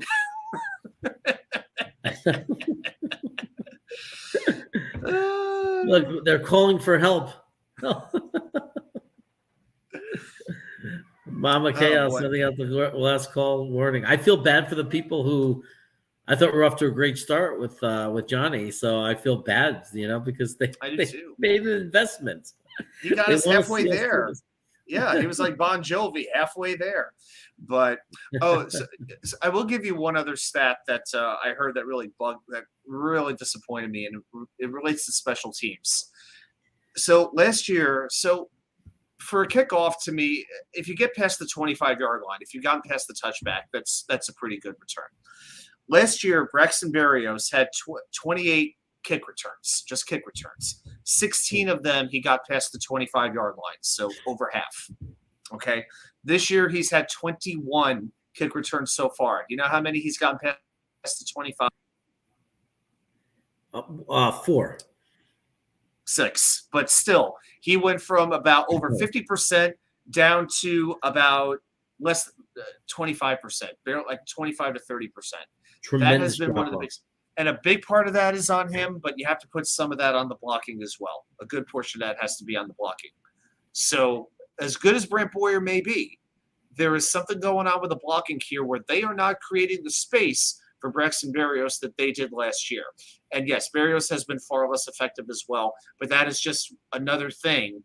There aren't a whole lot of things that have been worse than they were last season, but this is absolutely one of them. And when you have an offense that you're not totally sold on, having a good return game, it makes the offense have a chance to look that much better. Yeah, and let's remember that, because I see it the discussion in the chat. For a Hail Mary doesn't always go into the end zone. Sometimes it's at like the 5-yard line, and so it bounces into your hands, and then you run the rest of the way, or you dive in. There have been Hail Marys that work that way. Like it's a Hail Mary, it's a big jump ball. Somebody comes down with the ball at the 5-yard line. So I've seen it where they fall down and get tackled, and that's it. They don't score. Yep. But I've also seen them catch it and scamper into the end zone. I mean, if you overthrow the end zone, then the game's definitely over. But if you slightly underthrow it, there's still a chance that something crazy can happen. Right. And while we're talking about crazy plays, I think we'd be remiss to not quickly say Franco Harris, rest in peace. Just wanted to definitely supposed to get his jersey retired this weekend, man. I mean, the timing of it is just so sad. Yeah. This weekend, man. It's crazy. It's almost like he waited for that to happen, right? I mean, he aside from being a really great dude, because I remember seeing him in different interviews inside, if you love football players, if you love dogs, if you love guys who like make up the personality of the NFL, especially the old school NFL, Franco Harris was that guy. People, it was more than just his stats as a running back and his skill as a running back. Franco Harris was an attitude. He was an attitude of winning and leadership, and had a great impact on that team, not only as a player, but as a leader and as a mentality and an attitude that made the Steelers who they were. Guys like Franco Harris and Mean Joe Green, they were the ones that brought that toughness, to the game and everything. And any Pittsburgh Steeler will tell you that was on that team that the team was Franco Harris. He brought the discipline. He's the one that turns it around and made them believe and made them. They had no choice but to believe. He came in. I believe he was a Jersey guy, as I recall. I'm pretty sure he grew up in New Jersey. Interesting. I'm pretty sure. Yeah. And, he was going to be just the third Steeler to have his jersey retired. With that history, just the third. There was one player from the very old days. I think his name was Ernie. I can't remember his last name. Mean Joe Green, and Franco is going to be still going to be number 3. And for crying out loud, when you have a life-size statue of you in the airport of the city you played in, what other athlete has that? You get off the Pittsburgh airport, you head to baggage claim, you will pass the Franco Harris statue. I have my picture there. And, I'm no Steelers fan, but there's something about Franco. It's just like, yeah, I'm cool with. He's a cool guy. He just came across as a guy that one of those few athletes, no matter who you root for or root against, you just can't dislike him. He was just that kind of guy. He epitomized football, man. Yeah. He was a dog. And Daniel Faust, you just got us within $15. We are now $15 away. Okay. $15 away from having to be very uncomfortable for your entertainment. Zach will overcome the mouse in my pocket. Oh, Zach will overcome the mouse in my pocket, says. I hope so. I hope so. We need a big game from him, but it's not just Zach. We need a big game. We need a better game from our offensive line. Our offensive line has to do better. They did not do enough against Detroit, and they must do better. Most definitely. I mean, and come on, that defensive line was not exactly the scariest one I've ever seen. Aiden Hutchinson is a very good player. They made that defensive line look like the fearsome foursome. And the offensive line, actually, to be honest, has been great at letting that happen over the last couple of weeks. Ever since really the Bears game, ever since that time, to me, the pass protection has been lackluster. And that's probably being kind about it. So, yeah, like we say again, this offensive line, run block, pass block, they're not doing either one of them very well right now. But somehow, whether it's putting in 2 tight ends, whether it's go to the 12 formation, do what you have to do. I would consider playing Ruckert this week and see if he could do some run blocking because he wasn't active last week. But this ain't working. Ty Conklin is not blocking well. And so, you know what? For me, they have to do whatever they can to open up some holes for these running backs. Because we've seen if these running backs get in space, they could do something. You know what I would even do? I got a wild idea. Activate James Robinson. Wetfield, his old team. We're having, he's got some power. He can maybe push the pile a little bit.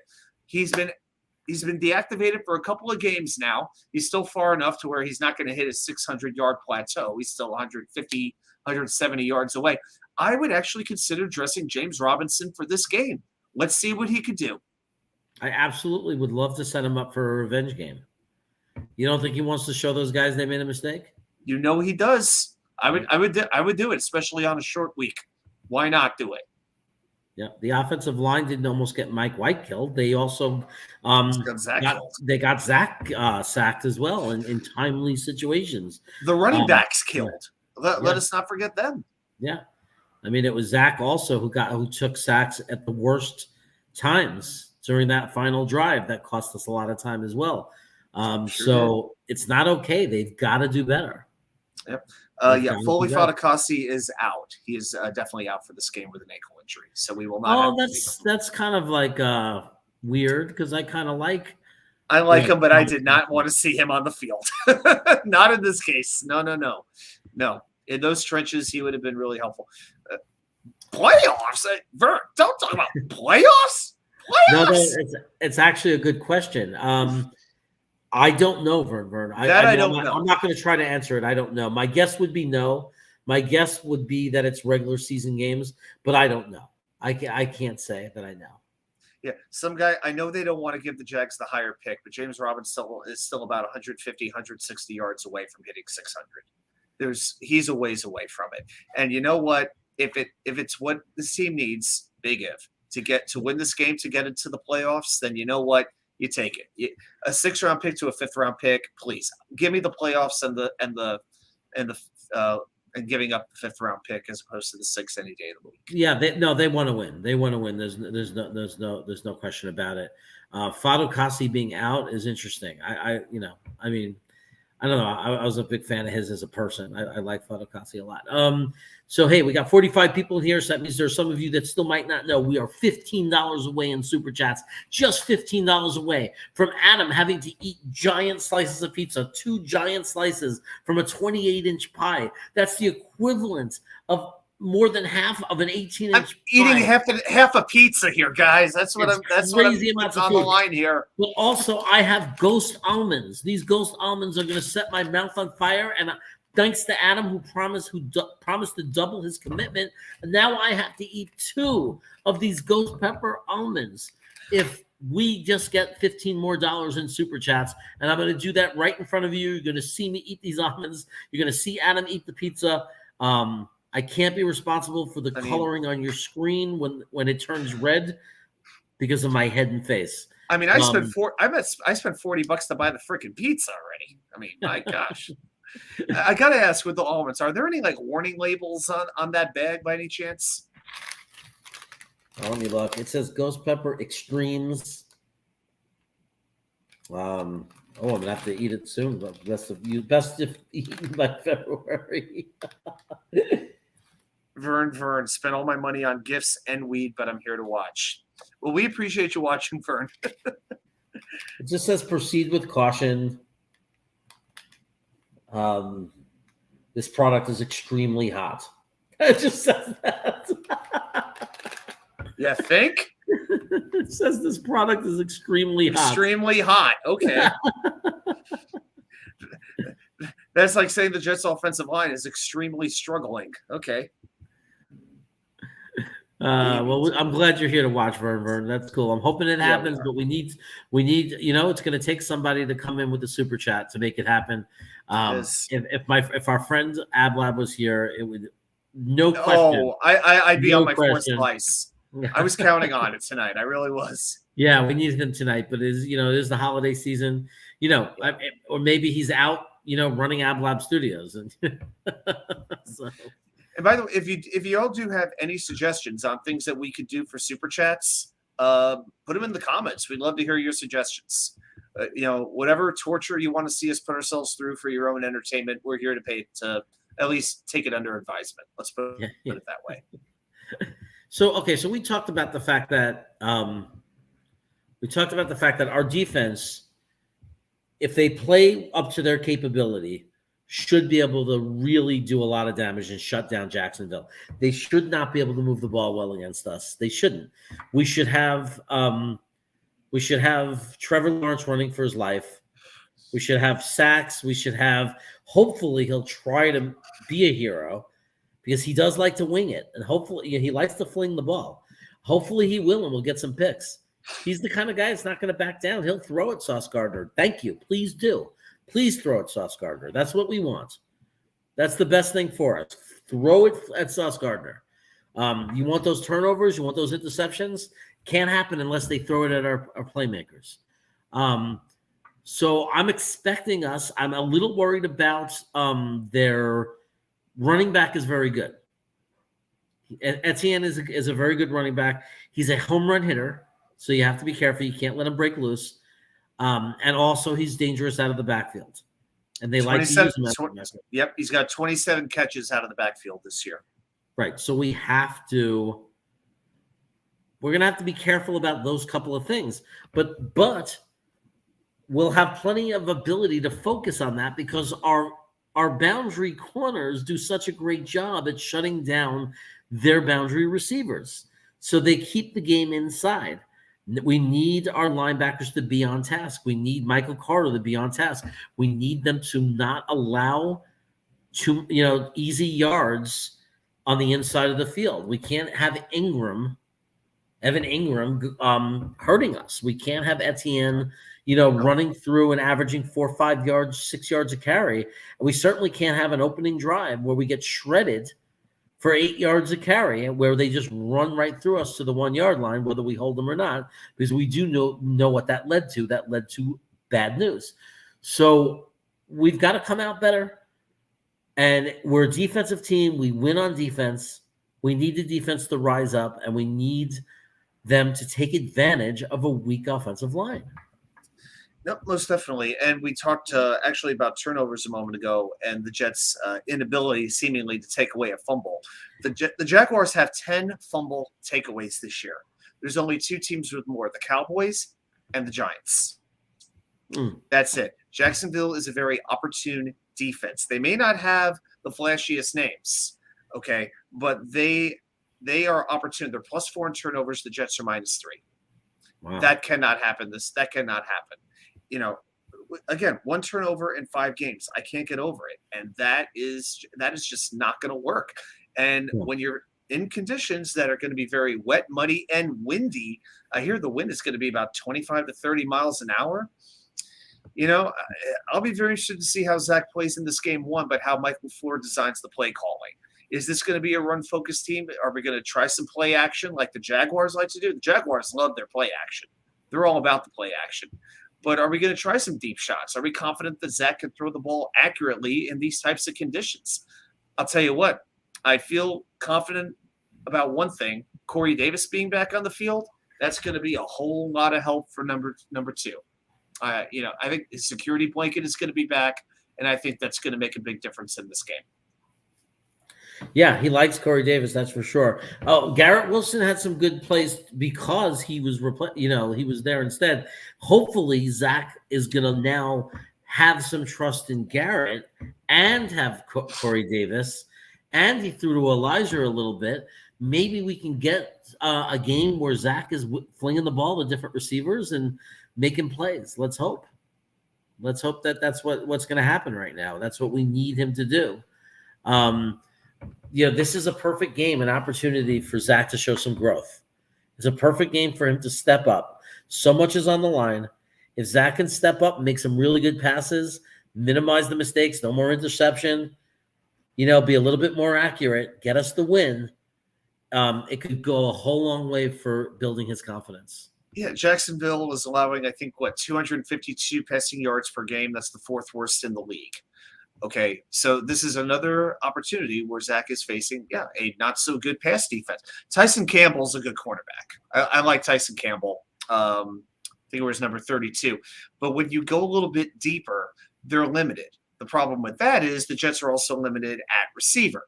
With Jeff Smith out, with Denzel Mims out of this game, it might be a situation where Berrios has to get a decent amount of playing time. I can't quite say right now that gives me the warm and fuzzies all over. Okay, it really doesn't.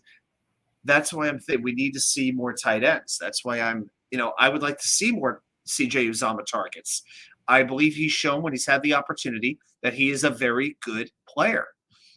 And I would like to see him used in the passing game much more than he is. As Jeremy, I think, just froze. Yeah, apparently something happened to Jeremy's left that really was interesting.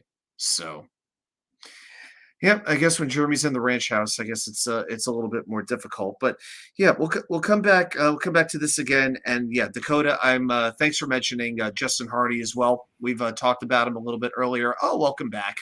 Yeah, it's good to see.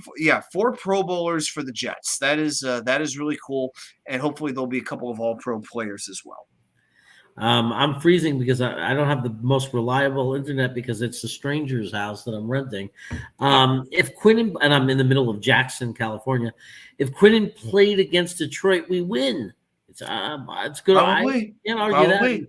Missing him hurt as he draws so much attention. It allows the rest of them to make plays. There's no question about it. We definitely were hurting without him. But let me tell you something that scares me a little because we can't be one player dependent. You just can't.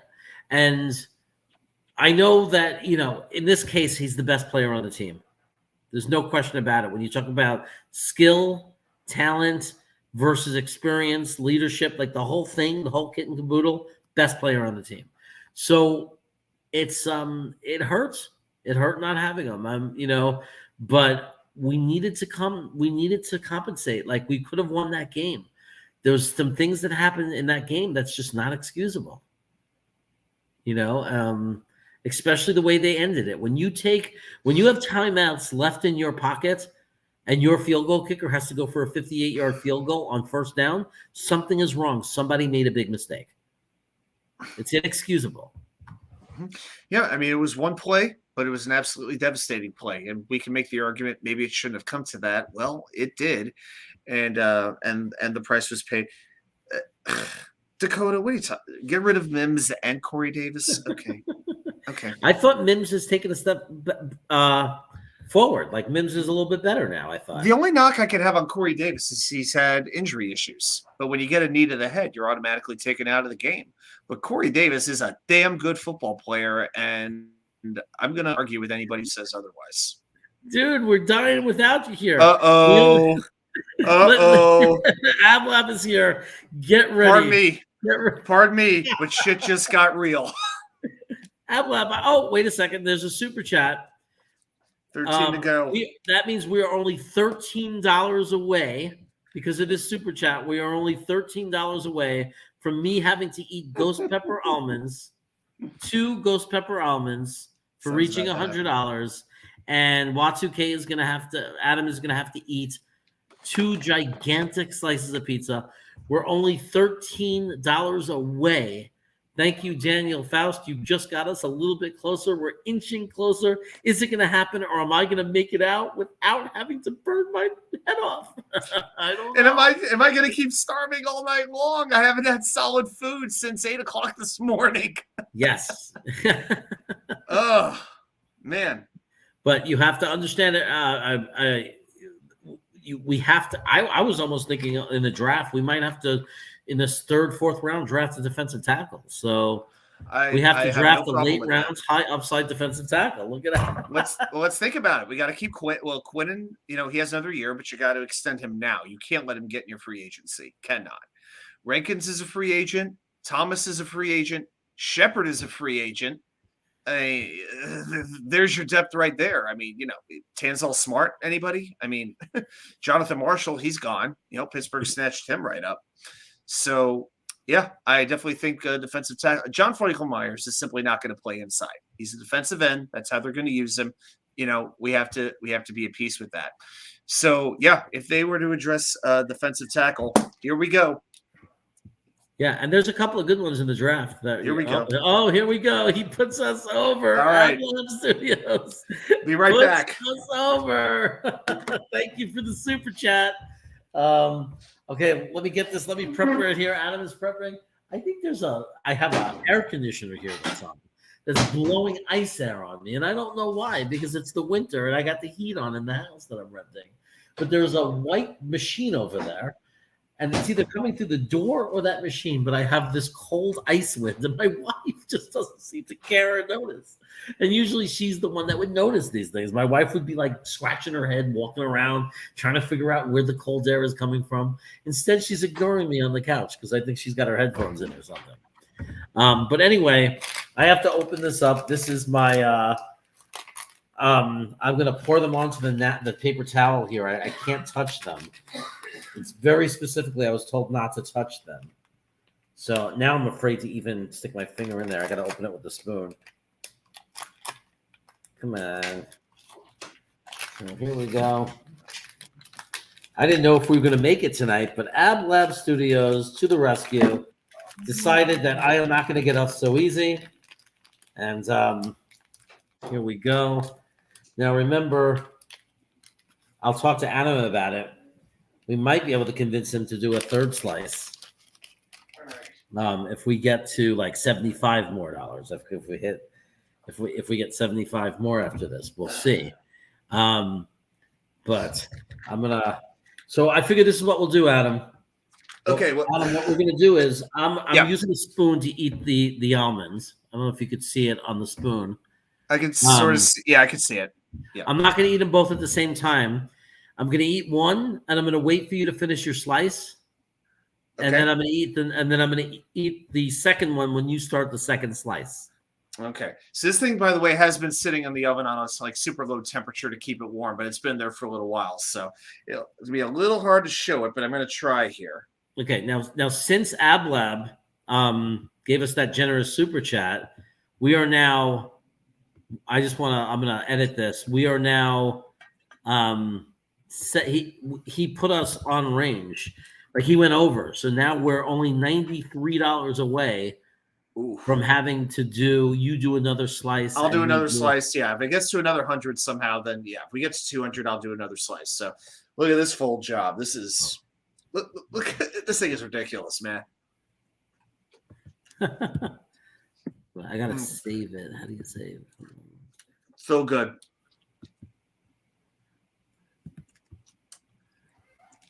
Okay. Not letting me save it. What's going on here? Hide. Edit. 93 more to go. Okay. Save. Show. Okay. So thanks to AdLab Studios. Here we go. I'm going to eat the first ghost almond as you start that slice. Show that slice again. Mm-hmm. Didn't look that big to me. I'll show the sausage. Okay, here I go with the almonds.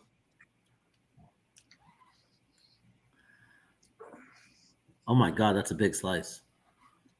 Yep. This thing literally covers two. If you imagine a large paper plate, like an 11-inch paper plate, this thing you need 2 paper plates for one slice. Okay, guys, here we go. I'm going to eat my peanut right now. I know I might have to get my glass of milk. You're right. I have nothing right now but some seltzer. I just have water right now.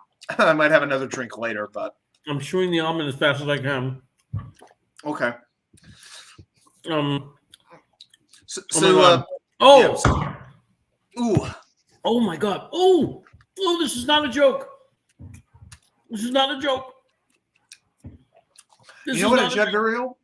That's a good point. I think a Jet very well could be on the cover of Madden soon, but I honestly hope not because of the Madden curse. You know, there has never been a Jet, I believe, on the cover of Madden, to my knowledge. I don't think Brett Favre was. But if anybody was, it probably would have been him. I think Jeremy agrees. But if it was to happen, I think it's hard to imagine a cornerback being on the cover of Madden, but it would be interesting. What the hell are you talking about, Madden? What's Madden? Oh, I need a paper towel. Somebody just made a point. Extra marinara for the crust. Oh, it's like, oh my God, my eyes are tearing up. It hurts. It burns. My eyeballs are burning. Sounds like how I felt watching the Jets in the fourth quarter on Sunday.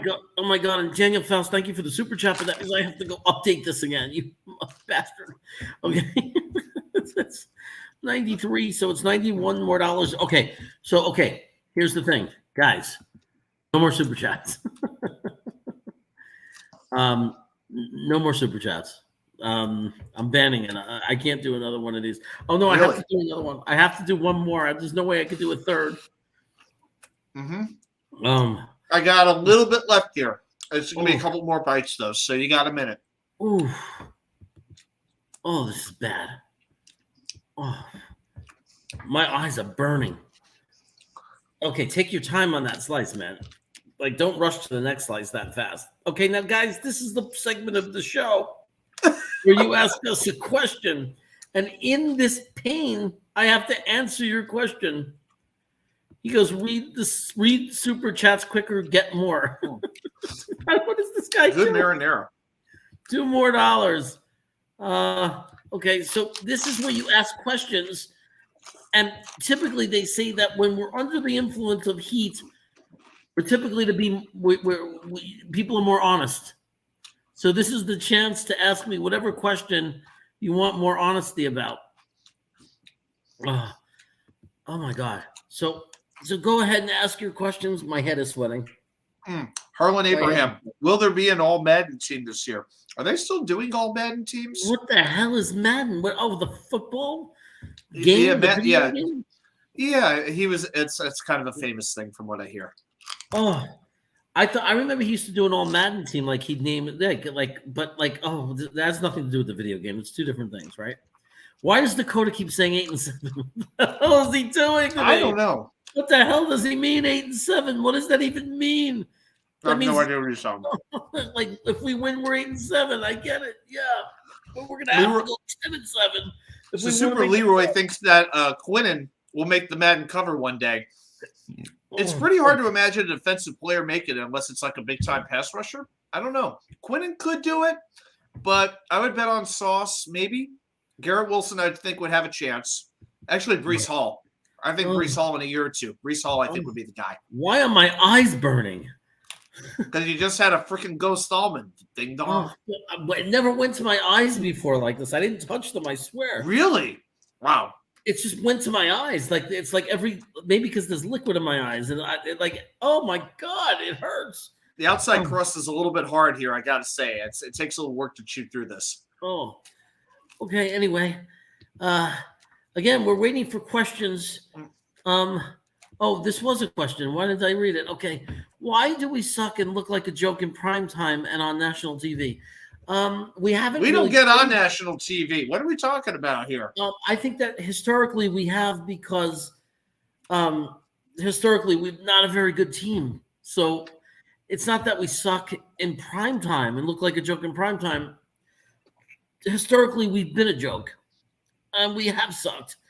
And it just so happens there were opportunities for us to show the world that in prime time. Many of the things, examples, is we made Baker Mayfield look like he was going to be the next Dan Marino in his debut. Prime time. Another famous thing we did prime time is that we let Thurman Thomas have his breakout game. Thurman Thomas, many years ago, his first breakout game where the league knew that we had a superstar running back on our hands to deal with was against our New York Jets on Monday Night Football, where we gave up over 200 yards rushing to Thurman Thomas. I'll give you another Monday Night Football game when we put Vance Joseph, who would later become the Broncos head coach. We converted him to a cornerback. I think he was usually a wide receiver, and we thought it'd be a genius idea for him to cover Tim Brown. Hall of Famer Tim Brown, one of the best receivers of his generation. I think Brown had about 200 yards receiving that day. Okay, tell me when you're getting to your next slice. This is all I got left. Okay, you talk for a second. I got to run and get a drink. I got to get a drink. I don't have enough right now. If I have to eat one more of these almonds, I'm definitely going to have something more. This was really bad. This is more painful than eating hot sauce. Let me tell you. Really? Really bad. Okay, Yeah, I'm going to shut my camera off for a second. Okay. All right, no problem. I will say this. I usually would have expected Jeremy's head to start changing colors by now, but it hadn't happened yet. So we'll have to watch slowly as the color of his head might possibly change. So let's see what y'all are checking out in the. Let's see what you're all saying in the chat right now. Arlen Abraham has to go. Thanks so much for joining us tonight, man. We appreciate your loyalty. Oh yeah, Richard Sherman's coming to town. Yeah. You know what, Leroy? Maybe Richard Sherman should come in there and maybe do the pregame speech for the Jets. I bet he could get them going. I think Richard Sherman would carry a little bit of coughing a little bit. I'm all right. He would carry a little bit of cachet in that locker room. I know Sherman would be enthusiastic. I bet he'd give a great pregame speech. No doubt about it. Brian J., is this the channel that does film studies? Well, not every week because, we have our studios time and then we have our wacky time. And now that we've generously surpassed $100 in super chats, we are paying the price, and that's why you don't see Jeremy on camera right now. So, and besides, hey, Dom's great, but he's in high demand sometimes. So, Sauce will get his first pick six. Leroy, I still say Sauce has already had a pick six. I believe it was against New England. The referees just took it away. Typical. I don't know. It was quite nice though on that Keelan Cole touchdown. I mean, everybody's going to talk about the play that ended the game, the Hail Moron, as what it was called earlier tonight. But the catch that Cole made, his foot really did look out of bounds. It was amazing that was called touchdown. Absolutely stunning. Quick bite.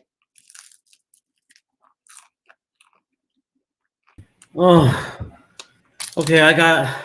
Right on cue. Blue Gatorade. What? Don't tell me it's time. Not time yet. Oh, okay. Okay. But I don't want the other slice to get cold. How good is that? No, I'll do it when you're ready to eat the next slice. You got to go it straight through. I'm glad the crust is a little hollow, like the top crust. Not great, but I think part of that's because I had it sitting in the oven for 2 hours. I think it'd been better if I'd had it a little bit quicker. So Brian J. Adam is eating a giant slice of pizza. He's about to start his second slice because we hit $100 in super chats. And I'm eating ghost pepper almonds. This is going to be my second one. I'm very glad there's $89 to go to the next one because we're running out of time and we're not going to get $89, which means this is the last one I have to eat. All you needed to say was the word because, and we all knew it. We knew exactly what you meant. This is the last one I have to eat. Thank God. I'm about to start slice number 2, the sausage slice. He says, "Is this?" Yes, we do film studies, but not every Wednesday night. Dom Seal join us to do film studies sometime this weekend. That is a giant slice. Okay, ready? Here we go. Let's go. Second almond, ghost pepper almond. Oh, I can't imagine this one's going to be better. That's good sausage. Yeah.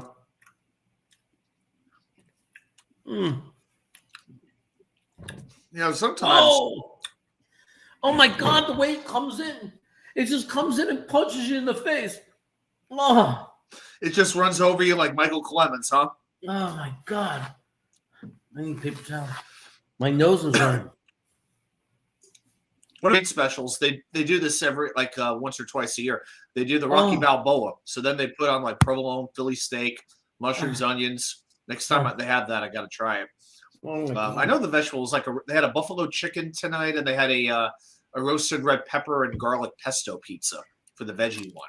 I'm telling you, this is hurting more than Nick's knee. Ugh. Oh, I'm trying to distract you. I promise.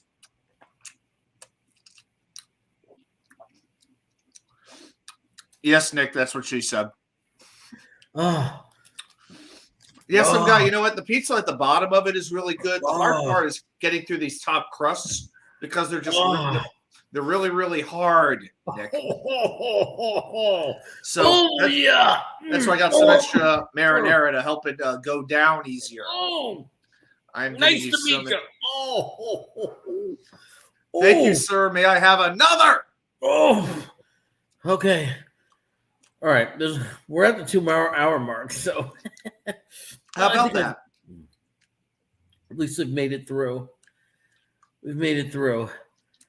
All right. I'm still in pain. This is when you're supposed to ask questions. If anybody has questions, you can ask any question you want in the world. It doesn't even have to be football related. No. It can be about Christmas. I got a question. I got a question for you. Not just related. So, if Rudolph is the most famous reindeer of all, why does the song start, you know, these 8 reindeer, but do you recall the most famous reindeer of all? Apparently, Rudolph's at best the 9th most famous reindeer. What's up with that?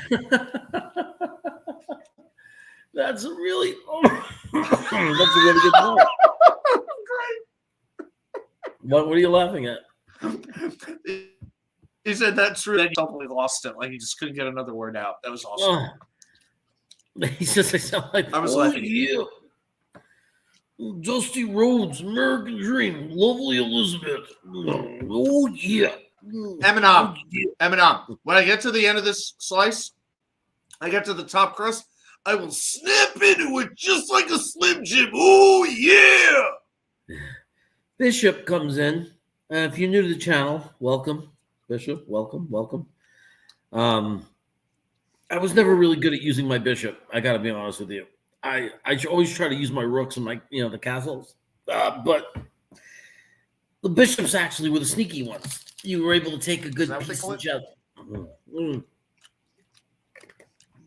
Oh my God, my throat is on fire. At what point does the coaches have to take the blame for not developing second overall pick? Does every coaching staff in the NFL take the blame when a quarterback is a bust? Like if Zach Wilson ends up being a bust, won't the Zach people who didn't want Zach Wilson, the ones who didn't want to pick him, won't those people say it's not the coach's fault because they knew all along that Zach was a bad pick? Because there's a lot of people who think Zach was a bad pick who are not Zach Wilson fans. So will it be the Zach lovers, the people who really like Zach, that blame the coaching staff? I mean, what if he doesn't get any better?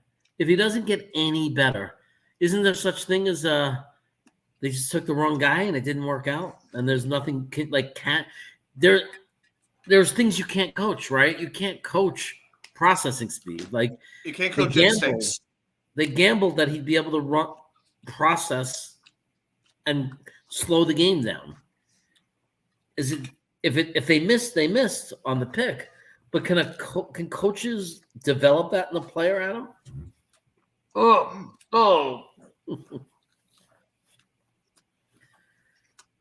Glad you asked. Because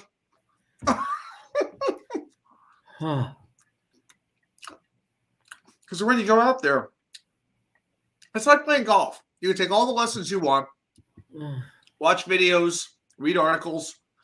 But here's the thing. When you go out there on the first tee, what do you do typically? You fall back on what feels comfortable.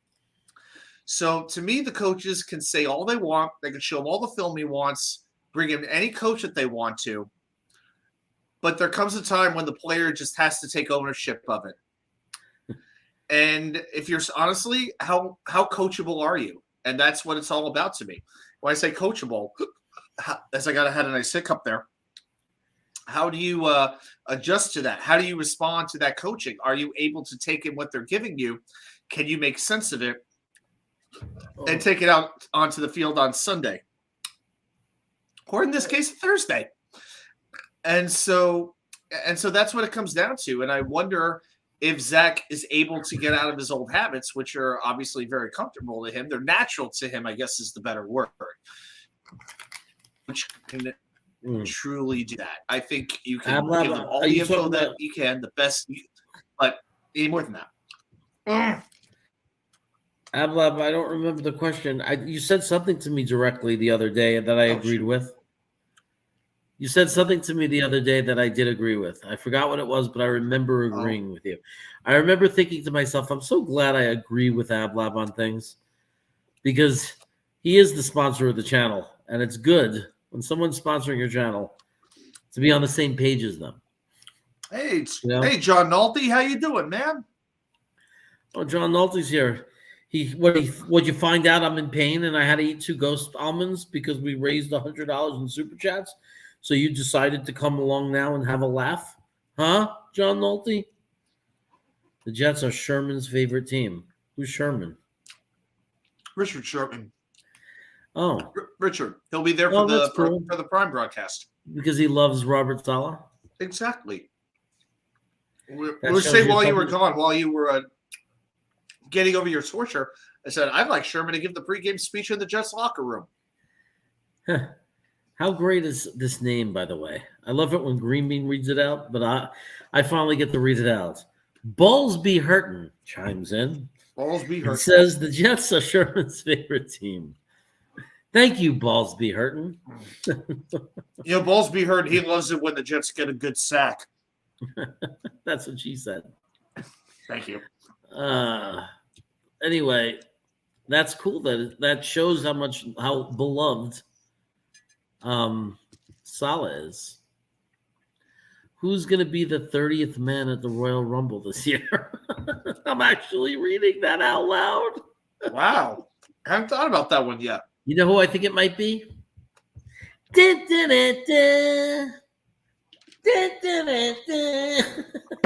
Except it wouldn't be a surprise because he's going to be on SmackDown this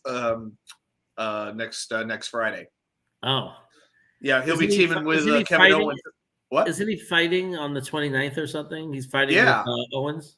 Yeah, teaming with Owens against Roman Reigns and Sami Zayn / Sami Uso.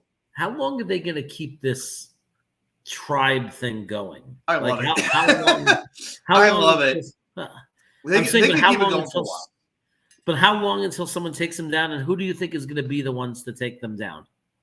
Wouldn't it be something though if Sami Zayn actually won the Royal Rumble and got a shot at Roman Reigns at some point? It would be pretty amazing if that happened. Well, that would be the most interesting.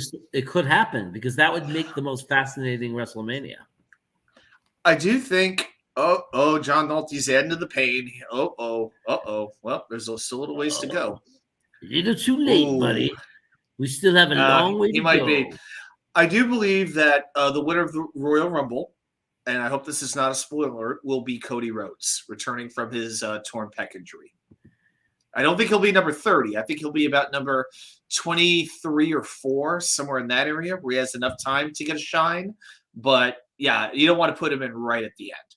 I could see at the end it could be somebody like a Rey Mysterio, somebody like that would be that would make sense for number 30. So John Nolte just brought the number down to $79 more for us to have to eat more. So Adam would have to eat a third piece of this gigantic pizza, and I'd have to eat another ghost almond. This is what I'm down to. The question is are we sticking with the one, or are you going to now come in like you did before and say something? We'll go with one. Okay. We're going to go with one. I'll tell you what, though. This marinara is really good. I'll tell you what. I'm just saying, I'll tell you what. Because it's my buddy John Nolte, and he didn't get to see me eat one live. If we did hit 200, like if we do get another $80, I will eat 2 You eat the one piece of pizza, and I will eat 2 more ghost almonds. This time, I'll eat them both at the same time. So I'll eat both almonds at the same time because it's a long shot. We've already been on. It's a long I'll shot. move the slice up. I'll move the slice up with hot sauce or crushed red pepper, whatever you want me to do. Whatever. I mean, it's a long shot. It's like we don't got that much time left, right? There's like $80 to go. The chances are we're not going to do it. So it's a long shot. But if some people come through in a big way, we owe them something. So that's what I'll do. I'll eat 2 at the same time. I will put myself in as much heat as I can. But Big Show all the way. Is Big Show still fighting? Is he still under contract by the WWE? No, he hasn't been under contract with them in a little while now. Is he retired? Yeah, I went to AEW or whatever. I don't really did? watch their product. Yeah, he went there a little bit ago. I think he was doing like some comments. He was doing a little bit of everything, but I think he had some sort of hip issue. So I think that was kind of keeping him on the sideline for right now. Huh.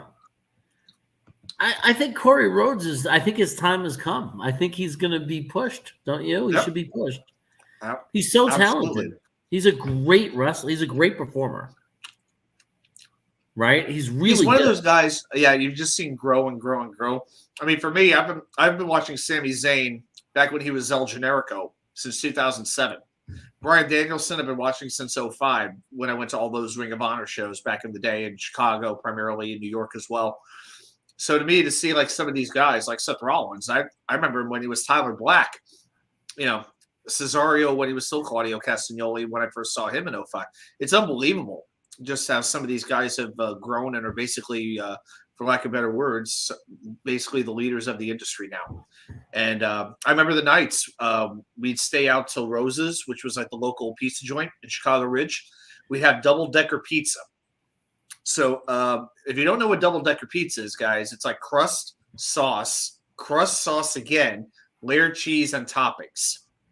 So it is quite the flavor. It is awesome. And I tell you, with a couple of cold beers at about 2-3 in the morning after watching 4 hours of pro wrestling, it's fantastic. And then the wrestlers would come over. We'd sing karaoke with them. Watching Bryan Danielson sing "I Want It That Way" with one of my best friends was quite the sight to behold. I will say that.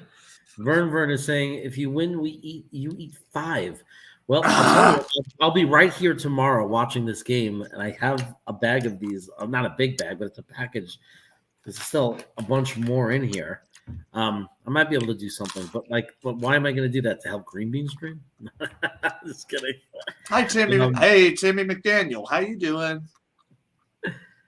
Man, this is I'm in pain here. Yeah, my stomach's starting to feel it a little bit. I'm not in pain, but I'm feeling it. This is interesting to me, and believe me, I'm a big Zach fan. So I don't dispute wanting to see Zach go off and throw for 1,000 yards tomorrow. But what have the Jets done to not let him loose? Like in the sense of Tammy, are you saying that they should? Okay. You're saying free Zach, but what are you asking for? Are you asking for more passing plays? What are we talking about? Because I felt like there was a lot of passing on Sunday. I felt like he had lots of opportunity to be let loose. So tell me, help me out here. I'll tell you what my perspective is. By the way, I just finished the second slice off, and it took some time. But my thought is RPOs. I would like to see more of those where it's designed that way to get him out wide. Not necessarily more passing plays, but I feel like there aren't many designed runs for him specifically. So that I could go for more of. More rollout, get him out of the pocket. That can work. He's great when he's going to his right, and he can do it going across his body, but you can't base an offense on that. You can have it, but it can't be your bread and butter. But wait, to Tammy's point, weren't there 2 design plays where he rolled out and they both worked out very well for us? Were they? If they were designed, I thought there were 2 plays in the first half that were clearly designs where he left the pocket, and it was 2 very big completions. They both worked. I think. I'm pretty sure that's how I remember it. If they were designed, that's different. I remember the one play where I think I remember the one where he was in the pocket for about a second, but quickly worked his way out of it.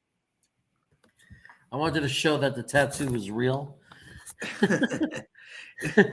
Were people actually questioning that, Jeremy? Well, people said we haven't seen it in a while. Oh, was it okay. just was it what the hell? Was it permanent? And I got it too high because look, I can't do it. I can't make it. Look at it. See, it was real. It's real. Oh boy, it's real. It does look pretty good, I gotta say. It is very well designed. Yeah, I wish I would have gotten it a little lower on my arm. I think maybe they're a little. Here's one thing though with Zach when he runs. You know, when he slides, stuff like that, it feels like he hasn't really figured out when to do that. Sometimes he slides too soon. Sometimes he doesn't slide at all. And yeah, that can be a little bit scary when he's going out. Plus, you know, if Zach gets hit, they're not going to call a penalty against the defense, even if he's 2 steps out of bounds.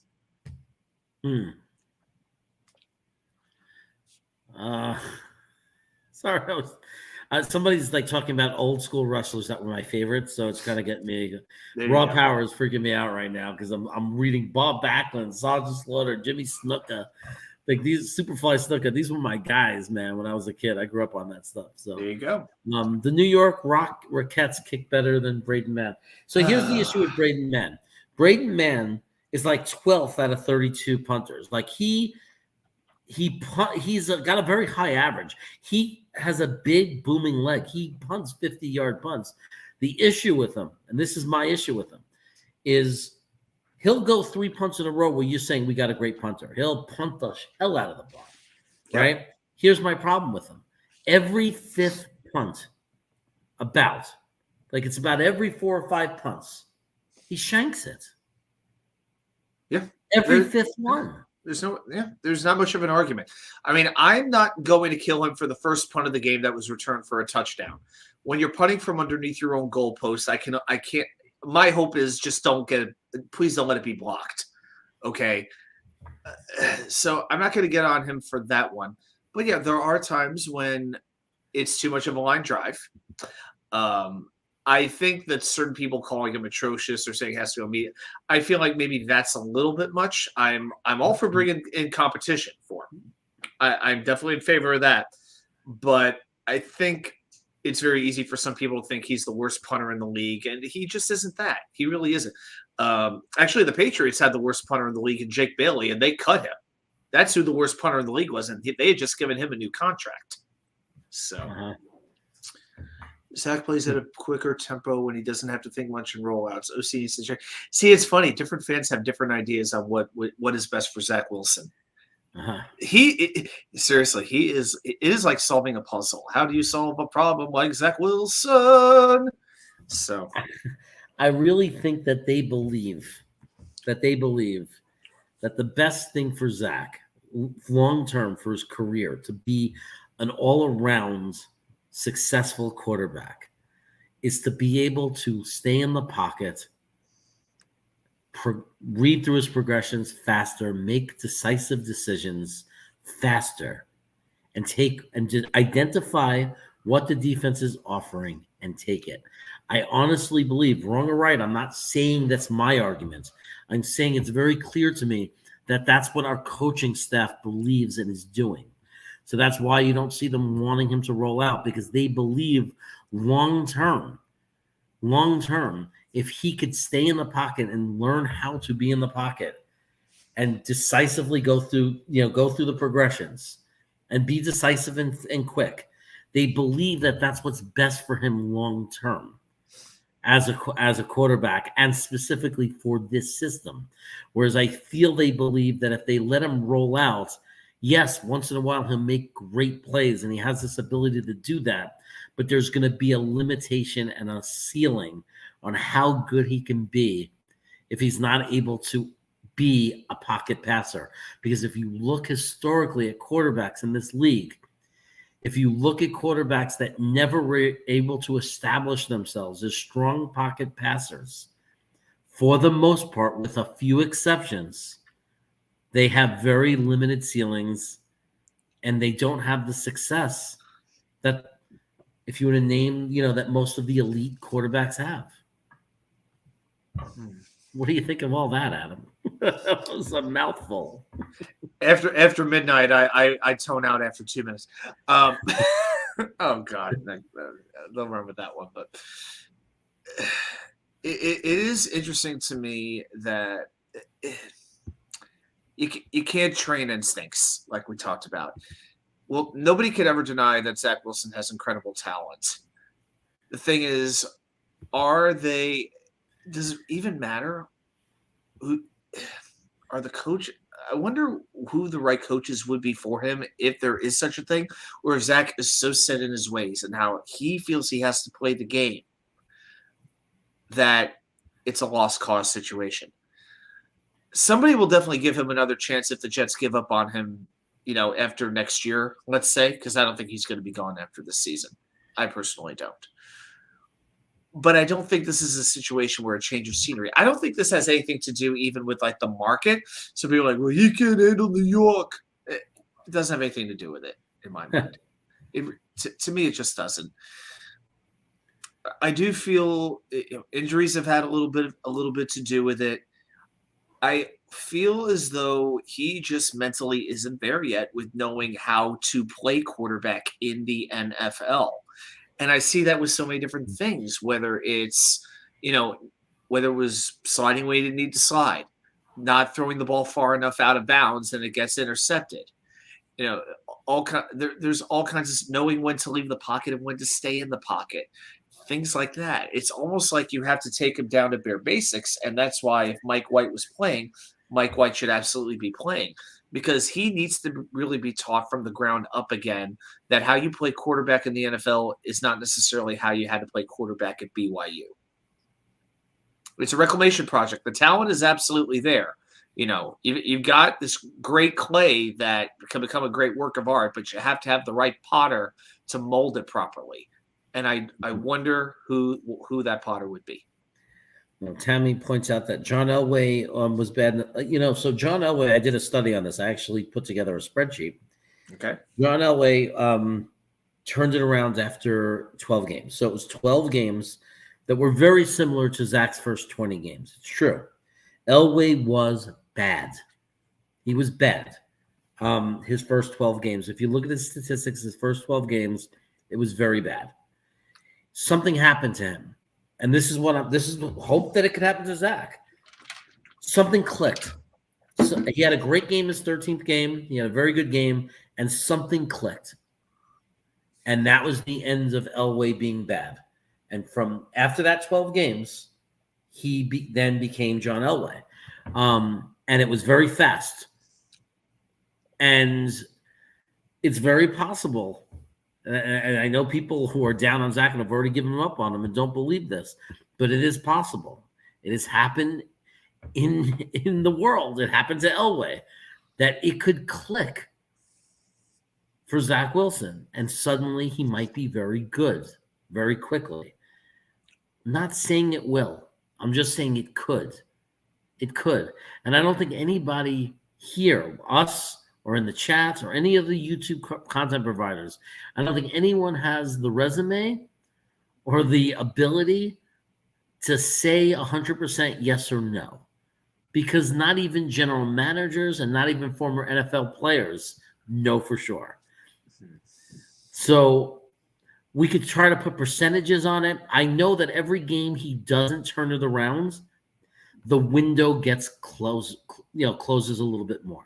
Right. Every game he doesn't improve, the window closes a little bit more till the eventual, whenever a player is deemed a bust or traded away, that's when the window closes. And as long as you're still getting opportunities, the window's a little bit open. So when Zach started, I believed heavily in him, and I was so sure he was going to be great. To me, the window was wide open. To me, and it's hard for me to have to accept this as the guy who believes so strongly in him. I have to admit the window has closed a lot, and it's not a lot of space left and not a lot of time. Zach has got to get this going. And the time's running out. And this is with a team that's ready to win right now. This is not a 4-12 team or whatever, where you're in the evaluation process. No, evaluation on this team is over. We know what this team can be. This is a legitimate team, a team that should be in the playoffs. With this defense, they absolutely have that ability. Mm-hmm. But if the quarterback isn't there, if he can't pull his weight, I'm not asking him again to be a top 5 quarterback in the league, but I am asking him to know how to move the ball down the field when he needs to. Now, I'm not saying we haven't seen that at all. We most definitely have. And I do believe that Wilson could have the intangibles to where if he had to step his game up in the playoffs like an Eli Manning did, he would be able to do that. I think this is the kind of kid who really relishes that. And it's just the way he comes across. I think he would really want that.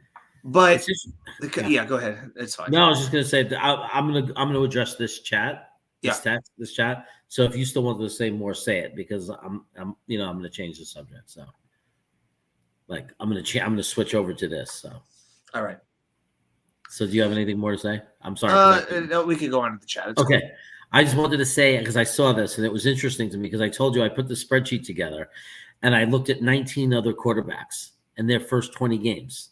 And I broke it down by their first 10 and then looked at games 11 to 20 to see if there was growth. Drew Brees was not good his first 20 games. That is true. Not good. And Kurt Warner was not even supposed to be a starter. He was a guy got hurt, and he came in and lit the league up. So I think one of the things that Drew Brees could be saying to him is, "Hey, dude, I wasn't good when I started. It took me time. So don't doubt yourself, and keep pushing, keep working, keep going. Ignore what people are saying, because it could still happen for you." That's what I would imagine they would say. I don't think they're going to say things about technique. I don't think there's things. I think there's simply at this point, it's just about what it's going to either work out for him or not. I think at this point, it's a matter of if it's going to work out for him, it has to. The one thing that he can't lose is belief. Like he still has to believe in himself. So I would imagine that that's what they're saying to him. That you have to believe in yourself. Think about what got you here. Think about what got you to the dance, something like that. Trust your coaches. They know what they're talking about. They got your best interests. Just go with what they have to tell you. And, just every good play you have, remember it. Just remember what you did right and the mistakes, learn from them. I think that sounds like the entirety of the phone call, to be honest.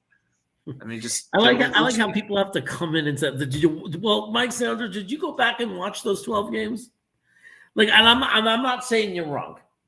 I'm not saying you're wrong. We were dialed in every Chargers game. Okay, I don't think we were. Did you just go back and watch all 12 games? Is this based on fact, or are you just saying this? Because did you actually go back and watch those first games when he was struggling? And maybe you did. He's saying yes. That he did. He's saying yes. I love it. Mike, get a new hobby. He's saying yes, that he did. Okay, but here's the thing. Those ground balls that he's throwing to his receivers, those passes that are 10 yards off target, okay, it's two things. One, when it's that off, it's mental. Okay, it's mental. And it can be fixed. He lost confidence, and it's mental.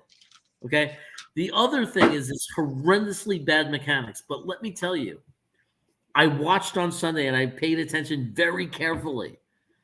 When he wasn't under pressure, when he had time in the pocket, you could tell he was focused on his mechanics because his mechanics were beautiful.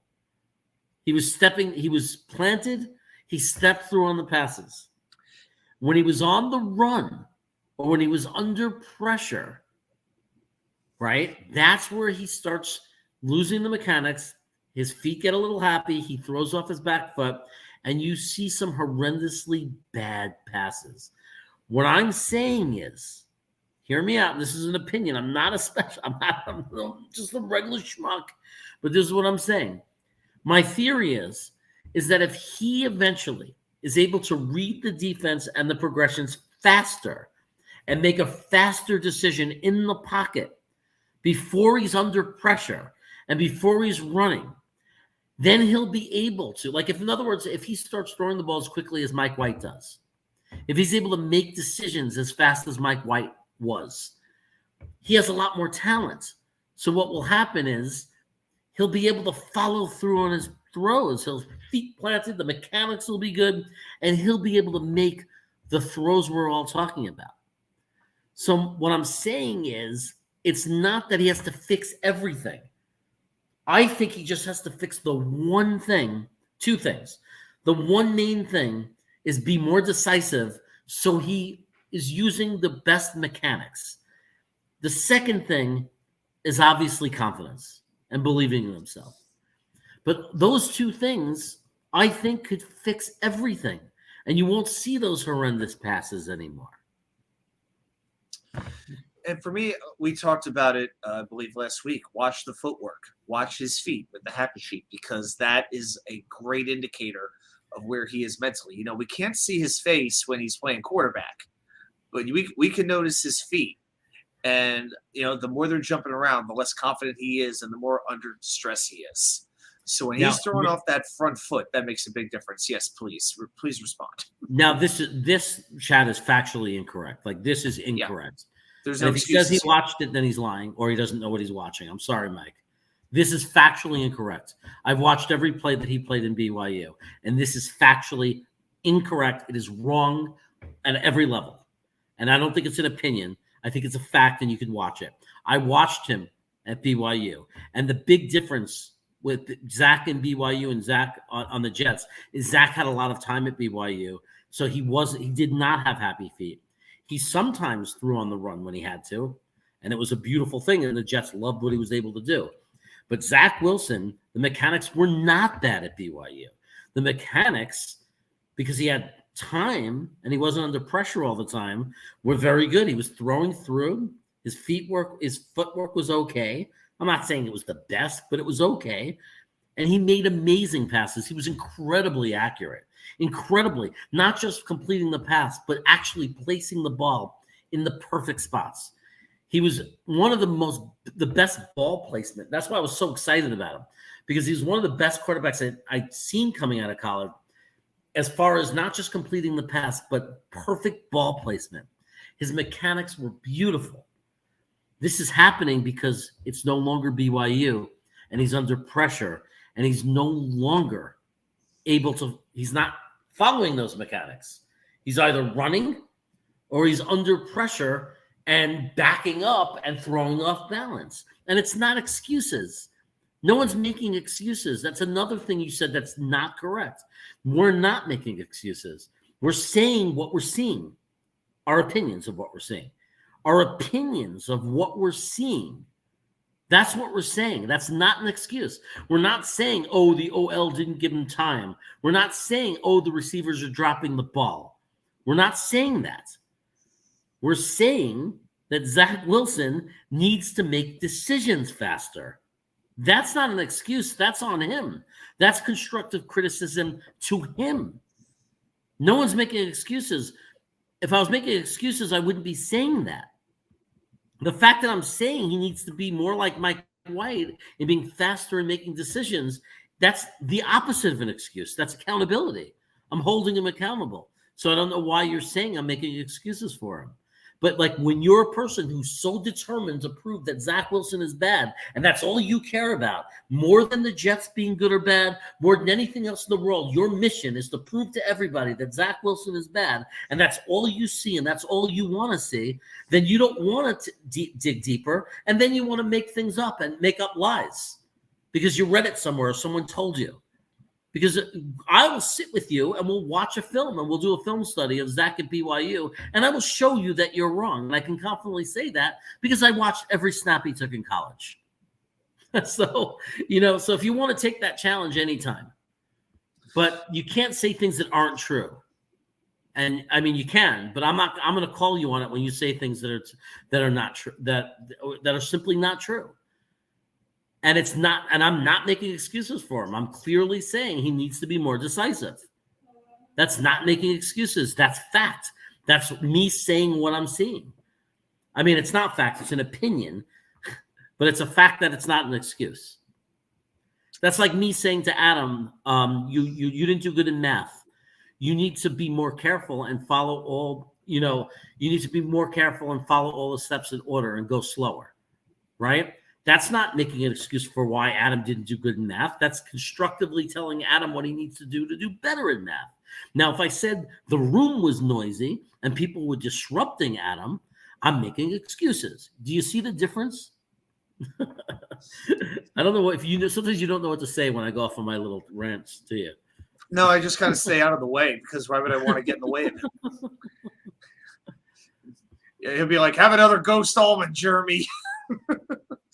But yeah, I mean, yeah, it's in regards to, I want to address what Tammy said here about. He's saying he has the same issues. Watch the tape. Talk about her. Okay, go ahead. I was saying he's got to stop reading reports. Watch the tape. Watch the tape. It's there. Google it now. Google Zach Wilson at BYU. You Google the games. Watch it, and tell me he looks like the same quarterback he does in the NFL. Like, I don't know what you're talking about. Watch it. It's so clear as day. You're not going to see him throwing ground balls to his receivers. No. You're not going to see him missing by 15 yards. You're going to see an incredibly accurate quarterback if you watch. I mean, yeah. I wanted, and so Tammy said, well, that part obviously, but she said we needed to watch what Steve Young said about Zach Wilson. Well, basically, Steve Young went to freaking BYU. Steve Young is not going to criticize Zach Wilson. Okay. Steve Young wants Zach Wilson to succeed as much as any analyst in football does. Of course. So, yeah. So he's saying, okay, spend time with him, talk to him, communicate with him, support him. How does Steve Young even know that that's not happening? I mean, come on. The Jets have brought in they brought in John Beck. They probably bring in like random hot mothers for Zach to hang around with, just whatever they could do to support him and make him feel better about himself. The Jets are doing that. So, again, the Jets can give him all the support, all the tools, all the resources. You know what it is? It's like me if you gave me a bunch of chemistry books, I could read them, but that doesn't mean I could go into the lab and do all kinds of crazy chemistry experiments. So eventually, you have to own it and make it your own. And, he can do it in moments. He could do it in spurts. But we need to see him do it consistently for entire games to where he's leading this team down the field. Not so much throwing 300 yards. I don't care about the yardage. Screw the yardage. It's more about being able to drive your team down the field when you need to really do it, to put a game away or to rally. And against Pittsburgh, he did very well.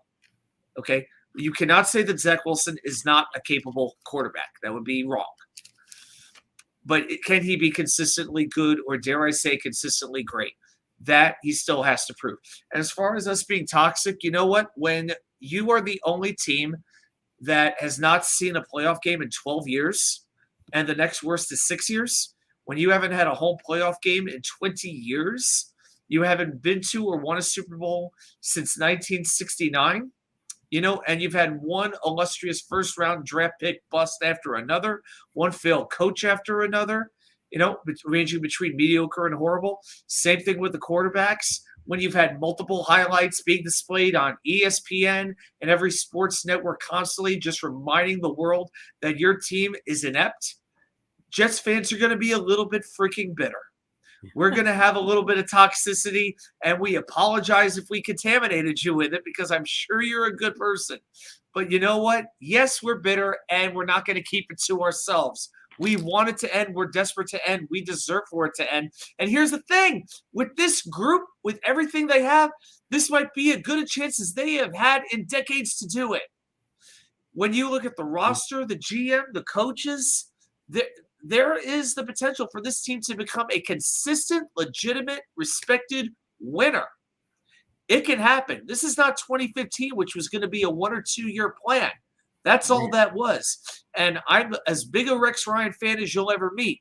But that team put together by Mike Tannenbaum was a veteran-laden team. They didn't draft very well. Look at some of the drafts that they had. Do I need to bring up Kyle Wilson, for instance? Vlad Dukas? Are you kidding me right now? No, this is a team that is doing it right for the first time that I can remember in 4 decades of being a fan of this franchise. So yes, because it's this close, we can taste it. So when things start to go wrong now, it hurts that much more, and it scares us that much more, because if it doesn't work now, when the hell is it going to work? Yeah, and the only thorn in the side of the plan, and I agree with Mike Saunders on where he's going with this comment, by the way. I agree with him 100%, because I'm not one side or the other. I'm trying to be I'm looking at both, and I'm open to 2 things. So I'll talk about this comment in a second, but based on what you're saying, I agree. We are ahead of schedule. This year happened faster than it was supposed to. We weren't supposed to be a team that was 7-4 that was thinking playoffs. And now, if it doesn't happen, we're going to be devastated and say same old Jets and be angry. But we're forgetting that we weren't supposed to be here. 4-13, still drafted a bunch of new rookies, tons of injuries. I mean, and I'm not trying to make an excuse, but come on, Breece Hall being out, Becton being out again for another year, losing ABT. These are horrible things that have happened. We're not supposed to have still been this competitive, and we are. And we're ahead of schedule, and that's a good thing. And the biggest thorn on the side of it is we don't know about Zach Wilson, because with all my defending of him, Mike, one thing you have to understand is I am not saying that Zach Wilson is going to be a star. I am saying we don't know 100% yet that he's not. Forget star. How about just good quarterback? So I'm just saying that we don't know 100% that he won't be good. I'm not saying that he's going to be good. I think the biggest problem this team has, obviously, and I'm recognizing it, is that we have a huge question mark at quarterback. We don't know if it's going to be Zach Wilson. And then the question becomes, do we risk another year next year on him? Because the rest of the team is ready. So it's like, if you risk it and you put Zach in and he stinks and he's never going to get there and he's never going to be fast enough and be decisive enough, then we've wasted another year potentially. Whereas if we give up on him and then he clicks the way other players before him historically in football have clicked after bad starts, and he eventually becomes a stud, we're going to be the jackasses of the league because we gave up on the guy we knew and picked, and we gave up on him too soon. So it's the toughest thing we're facing right now as an organization, the Jets. The toughest thing the Jets are facing, the coaches, I'm telling you, they're talking about it all the time, is what the hell are we going to do? We have a team that's ready to win now, and we don't know if we have our quarterback or not. That's not the problem. And the other thing is, I see when you say shaking my head because the team, I hate when people defend Zach Wilson by saying he was 5-2. Now he's 5-3, so it's shut up a little bit. You don't see so many people saying it. But the worst argument for why Zach Wilson is good was he's 5-2. That was the worst argument because Zach Wilson was not 5-2. The team was 5-2. And for some of that, like you said, Adam, it was a part of Zach Wilson. He helped. Pittsburgh, great example. He was part of that win, a big part of that win. The fourth quarter, when you need a quarterback the most. But those other games, it was the defense. It was Breece Hall. Like, that's why we won those games. You can't put that on a quarterback. You can't give the quarterback the MVP or whatever or the victory that he made the victory happen because he threw 130, 140 yards passing, and Breece Hall broke a 70-yard run. And our defense held the other team down. So I don't care about records. Zach's 5-2 doesn't mean anything. What I care about is how he plays, right? Just like with Mike White, how he plays. There's no argument that Mike White played better than Zach Wilson in the 3 games that he played. He played better. He was more decisive. He was more accurate. He played better. And sometimes that doesn't always translate to wins and losses because you're playing different teams in different situations. Some people say Zach beat Buffalo and Mike White lost to Buffalo. That's stupid. That's stupid because it was 2 different games. They forget to mention that Zach Wilson was the benefactor of a Buffalo team that turned the ball over twice, whereas Mike White was not the benefactor of the ball being turned over twice. So there were differences in the games. So you can't compare that way. Also, Zach Wilson played at home. Mike White played in Buffalo. That's a big difference. It's called home field advantage.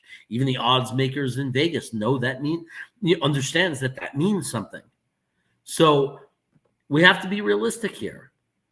Like we can't sit there and pat Zach on the back and be happy with and say, 5-2, because we all know the play wasn't of a 5-2 quarterback.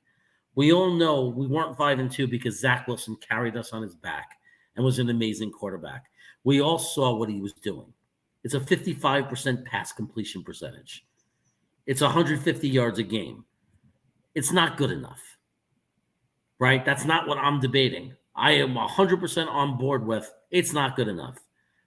I'm hoping that he's going to get better. That's what I'm saying. There's a chance he could still get better. And my argument is the reason I'm saying he can get better is because other NFL quarterbacks who have been successful in the NFL have gotten off to miserable starts in their career, and it clicked, and then they've been good. So is that Zach Wilson? I'm not saying it is. I'm just saying I don't know that it's not. I don't know if I can make it any clearer than that. Yeah, it's interesting because it felt like you were very close to being on the bus train not that long ago. And because obviously I could sense that your confidence in him was definitely shaken. Now, do you feel like you've kind of taken a step back from the ledge? Because it felt like you were getting pretty close to it not that long ago. No, I was, because it's emotion. Yeah. And right now, the Zach Wilson we've seen in the NFL, the checklist is not very good for Zach Wilson, Mike. I agree. But I've watched the bigger piece of it because I watched the BYU stuff. And I also have seen moments like when you say like why do I think he could be good in the NFL? Because when he has time, and I'm not saying tons of time, when he has like any respectable amount of time, and the team around him is playing well, I see his mechanics are good sometimes, and I see him making beautiful passes. I've seen him have flashing moments. I saw him have a great half against Philadelphia. I saw him do some great things against Tennessee. I saw him do great things, like show improvement when we went through the stretch at the end of the year last year, and he had no receivers. Everybody was injured, and we almost beat Tampa Bay. So I've seen things from him, Pittsburgh. So I've seen flashes from him that I really like.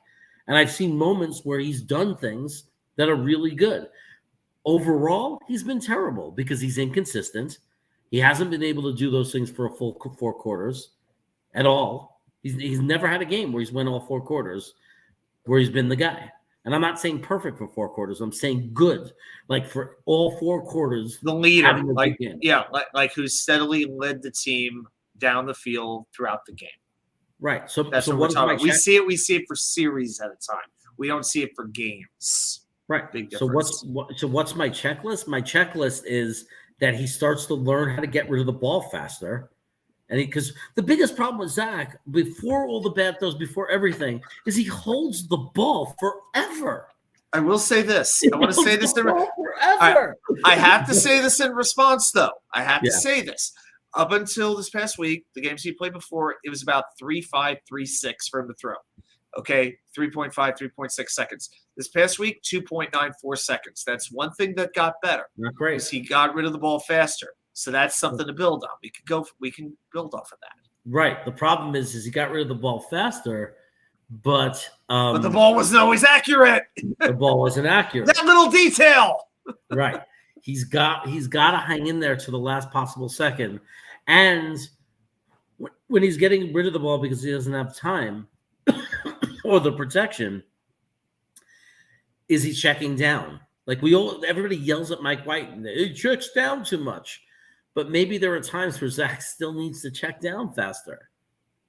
It just seems that it's a different team when Mike White's playing. I mean, I can't lie about that. Everybody knows I'm a big Zach guy. I want Zach to work out. I'm not lying, though. Like, I feel like there are so few of us that could be honest about both sides of it. Like, why are there so few people who are able to say, why is it so rare for someone to be able to say, Zach has not been good enough? His play has been terrible. Not consistent enough, not accurate enough, not decisive enough. Mike White was clearly better when he came in. It was a different team. You felt it and saw the offense perform differently, blatantly. I mean, in the numbers too, Garrett Wilson became a candidate for Rookie of the Year because of Mike White. Because as soon as Mike White came, he started exploding and got it, and oh my God, who is this guy? So there's no difference. There's no like argument there. But at the same time, I also do recognize that Zach has a much higher ceiling because he makes plays I could never imagine Mike White doing. Like he makes plays that Mike White just can't do as a quarterback, which is okay. Right. It's not a knock on Mike White. It's just the truth. There's certain things he doesn't do. He can't break out into the pocket, out of the pocket, and and in running motion, throw the ball across the field. Like he can't physically do that. So, but the reality is, if Zach can't be consistent and he can't be a fast decision maker, that talent means nothing. And that's the thing with Mike White. That's the thing with Mike White. You feel like he is getting the most out of his ability. In fact, even getting more than what he should be able to give you. It's like he is, based off his physical attributes, the team is playing better around him than it has a right to be. And with Zach Wilson, we see the physical tools, we see the raw ability, but we don't see the results. And that's why we get that much more frustrated. Because we wonder why is it not reaching it? Is it a mental block? Is it desire? What is it? And I think that's why we frustrate him. We wouldn't be. Here's the thing: you could be the biggest Zach Wilson hater in the world, and there'd be a lot of people vying for that title, but you wouldn't get so angry at him if you didn't see the potential in him, his ability to possibly be great. So by hating him as much as you do, you recognize that there is amazing ability in there. But can it be unlocked? Right. And look, it's more than 50% he's going to be a bust, at least in my opinion. More than 50%. I really believe that because it's been so bad. It's been so bad. It has been as bad as any quarterback we've ever had in their first 20 games. It has. Who actually got on the field, yeah. but that doesn't matter. Like in the sense that doesn't mean he's less or more likely to be good than those players were. Like those players might have been closer to their ceiling much faster based on what they were doing. Whereas Zach is much further from his ceiling, but has that ceiling and can get there. The reality though is that I don't believe it's very likely anymore. The window is closing. That's what I mean when I'm saying the window's closing. When I say the window's closing, that means it's all my opinion because it's all of our opinions and perspective. What I'm saying is, in my mind, it's a window that's closing. And every time it gets lower, the chances that Zach is going to work out and be a good quarterback goes down. So I'm saying that. I am below 50%. I was a guy who in the beginning was 90% sure he was going to be great. And now I am like, I think I keep saying 10, 15. I don't know. It's hard to put a number on it. But to me, we're running out of hope. Like it's running out. Like he really has to do something these last few games. Like he really does for me to be able to imagine this organization going another year with him. I don't know what he could do at this point other than winning these last 3 games and continuing to quarterback this team into the playoffs and maybe win a game that would really make that definitive statement. It would take something on that level. Well, throw against Jacksonville, throw for 63, 64% on tomorrow. I don't think that's not asking too much. Right. I don't think so at all. Right. So that, like you're saying, what could he do? Throw for 63, 64% tomorrow. That's the start, but I'm talking about really starting to win the game. Obviously, we win the game. That goes without saying, but being relied on as, okay, I could see him being this team's starting quarterback for the future. And the general populace going along with that. It's going to take him playing the rest of these games and winning. And if he plays well enough, he will keep the job, even if Mike White is quote unquote recovered from the rib injury. Flak jacket or not, if Zach Wilson plays well enough, Mike White's not getting the job back. Right. It might be a long shot, but that's the way they're going to operate. Yeah. So, I mean, to me, there is, that there is something he could do in the 3 games to make that can sway what we're going to do in the offseason, but it's going to be beat Jacksonville, be over 60% completion. Don't do no ridiculous, disgusting interceptions. But I'm not saying every pass has to be great. I mean, every quarterback throws a bad pass in a game, but he can't have a number of them where they go 5 yards over the guy's head. Oh, yeah, where Michael Carter has to turn into like Carl Lewis or, you name the athlete and like high jump, right? To come down with that, it was basically a knuckleball there. He has to settle down, and he has to make the short passes. He has to focus, and you can flip that around in one game. Like it's possible he can come out against Jacksonville and hit his short passes, stay focused. Focus on his mechanics. And again, if it's not there, check down, check down, check down. Don't panic. He's got to stay calm and he's got to check down and just dump it with a good throw to his running back or tight end. It could happen. So if he comes out and he has a good game against Jacksonville, get some confidence, go into Seattle and do it again. Over 60%, get us the win. Don't throw horrendously dumb passes, or not dumb, but just inaccurate. Don't just stay calm. Make the easy throws. Just make them. If he can just flip that switch and do that for 2 games, and we get those 2 wins, we're going to start to believe. The team will believe in him more. He will believe in himself more. And then if he does the impossible, when I say the impossible, is win a 3rd straight game, help us run the table, get us into the playoffs by having a good game against Miami, now we could start talking and say, hey, maybe he's starting to come out. And now we could justify why we want to give him next year and see who he is. It's conceivable. I'm sure there'll be those who will say, oh, you're going to get seduced like you were in Sam Darnold's rookie season. Look, I'm asking for a lot. And I hope he makes it difficult. That's the best thing we could do, where it becomes a difficult situation where it's like, well, maybe he's finally turned the corner. Because at this late in the season, that might be as good as it could possibly get, where he creates a little bit of curiosity. It's like, oh, maybe we were wrong about him during the course of the season. Right. I mean, but look, it's asking so much. It's asking so much for him to just suddenly take a leap right now and get us these 3 wins and get us into a wild card game. If he actually does it, you have to acknowledge it, and be like, oh, well, maybe we got something. If he doesn't, let's say he has a decent game against Jacksonville and we win, then we go to Seattle and he sucks. And he throws 53% completion, and again that'd be amazing against Seattle defense. Makes passes that make you want to jump off a cliff, right? Let's say you go into Seattle and he throws balls into their feet, he overthrows them, he throws 2 picks, we lose to Seattle, that kind of thing. My window is going to be like this, you know what I mean, like paper thin, because at some point, now he's over game 20. Every game he plays now is over start number 20. That's again, that window's closing. So that's what I'm saying. The difference is if he gets us through, if he could be consistent for 3 straight games and just hold it together for 3 games, then it's a very different scenario for us this offseason than if he collapses again. And God knows with that money, we don't have a ton of salary cap space. We don't have a lot of draft capital. It would be great if we didn't have to use a big portion of it on another quarterback. Yeah. Think about that. You could use that money towards so many other things. Many other things. It would be so much better for our organization if this happens.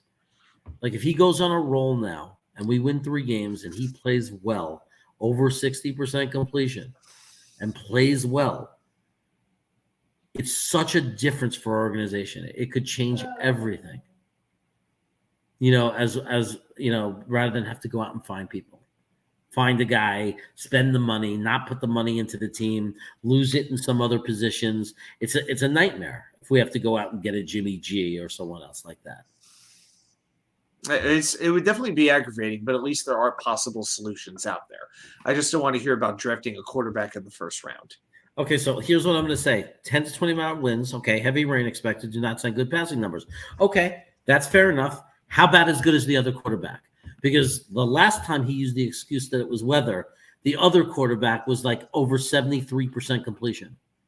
So Mac Jones wasn't a superstar that game.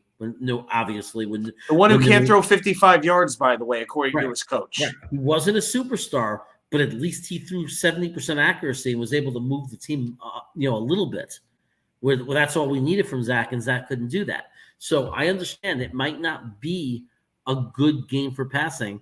I'm not looking at the total yardage. I'm not looking for the sling the ball around the field. I'm looking for completion percentage. I'm looking for good decisions. When he drops back, one of the ways you have a good completion percentage is check it down when you need to, meaning you have to identify when you have to check it down. And you have to be able to make that 5-yard pass. So no excuses.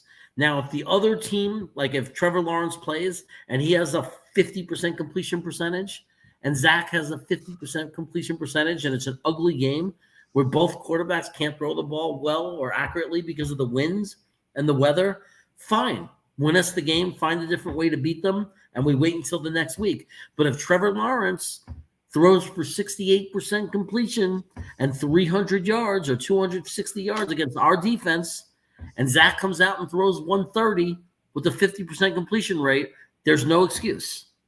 And that's it. So we're gonna be watching the game. Are you and Green Bean doing a show tomorrow, or do you have different plans since you're in a different place? I think you're going to be there too, man. I think he's going to do Thursday thick of it, but the game on. Okay. We'll see. I'm probably going to be with the club. I mean, it all kind of depends on the flight situation. Okay. But we'll I forgot you're in the club. Right. So most likely I'll be doing that. But I could still come on maybe at some point, maybe halftime or something like that, and drop the trivia. Might be just a little bit different. Yeah, that'd be cool. But I could do maybe halftime trivia. Let's do that. Okay, everyone. Thanks for being here. Thanks for the riveting discussions, the riveting opinions. I think we're gonna have to do a BYU film study, resolve this once and for all, and let Dom C, the expert film analysis guy, be the judge of Zach Wilson. I think we're going to need to do that in the offseason just for the heck of it. I know that Saunders will be down for that. Right, Mike? We'll watch it together. And maybe Dom C will prove me wrong because, again, he's much better than me at film analysis. I admit it. All I could say is I watched it. I can't say that I'm good at it. Dom C is really good at it. Yeah. So that might be an interesting thing to do, to take a deeper look at Zach Wilson and his college days with whatever tape we could find. Maybe we should do a film study on Geno Smith with the Jets versus Geno Smith with the Seahawks and see what's different, just for fun. So okay, everyone. Mike, I know I get a little emotional, but I appreciate the conversation. I appreciate the discussion. I really do. I know I feel a lot of the same you do about Zach. I mean, there's a lot of pain. There's a lot of disappointment. There's a lot of frustration. Believe me. And like Adam said, I was there. I had hit a point about a few weeks ago where I gave up on him. But I kind of calmed down and kind of opened the window back up a little bit. So everybody, thanks for being here. We went 3 hours, which is crazy. Just the two of us, man. Just the two of us and the chat. The 3 hours and the chat. Thank you, chat. We would not have been able to do it without you. Everybody enjoy the game. Again, Green Bean Jets fan tomorrow at I think it'll start. I'll find out if it start. When does the game start, Adam? About 8:15, 8:20 Eastern. Okay, so it'll be the normal time. It'll start at 5. It'll be the normal Thursday thick of it, but the game will be on as well as the Thursday thick of it. So Green Bean will be back. He's been missing for a while. I know you guys missed him. Make sure we needed him this week, man. With this tough week, I needed some Green Bean. We needed some Green Bean. He has a way of bringing things into like a rational, somewhat reasonable perspective. And I really was like, on the Monday, I was like, man, I really need some Green Bean wisdom right now. But unfortunately, we just had to wait a little bit longer. Yeah, exactly. All right, everybody. Take care. Enjoy. We'll see you tomorrow. Go Jets. Whatever it is, no matter how you feel, no matter how upset we are, remember we're Jet fans. So when the game starts, be there, root for your team, go hard. If we win this game, then it won't seem so impossible anymore, because then all of a sudden it'll be that we only have to win 2 games. It's our So time. let's go. Let's make that happen. Let's root for them. Let's see them win and come to the point where we could say we're 2 wins away from the playoffs, baby. Go Jags. Greatest co-host in the world.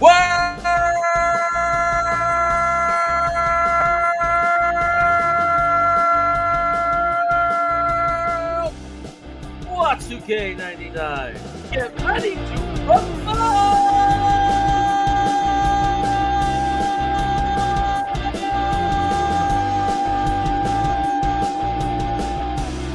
The tag team champions of the world.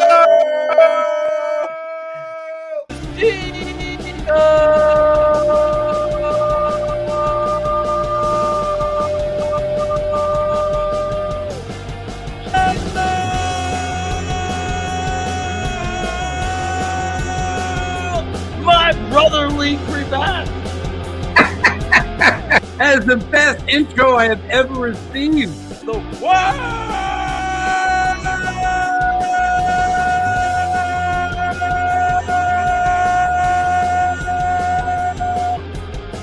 Buffalo Jets fan. Yo. George Fant is a barely above replacement level, pretty good left tackle. How can you say Compare that when that he to was an- top 3 in sack percentage last year for left tackles? And I think when in doubt, until you have better reason, go with the optimistic view. And our defensive line is going to be giving a lot of people some trouble. But yeah, it's got to be. I'm with you. I don't like the Nathan's fries when they're like floppy. It's got to be like done really well. You know, it's very hard to teach 6'3" and 4'3" speed. That's very rare. The talent's there. He's just got to put it together mentally. Right. To get You're a on cheater. to you, I'm a cheater.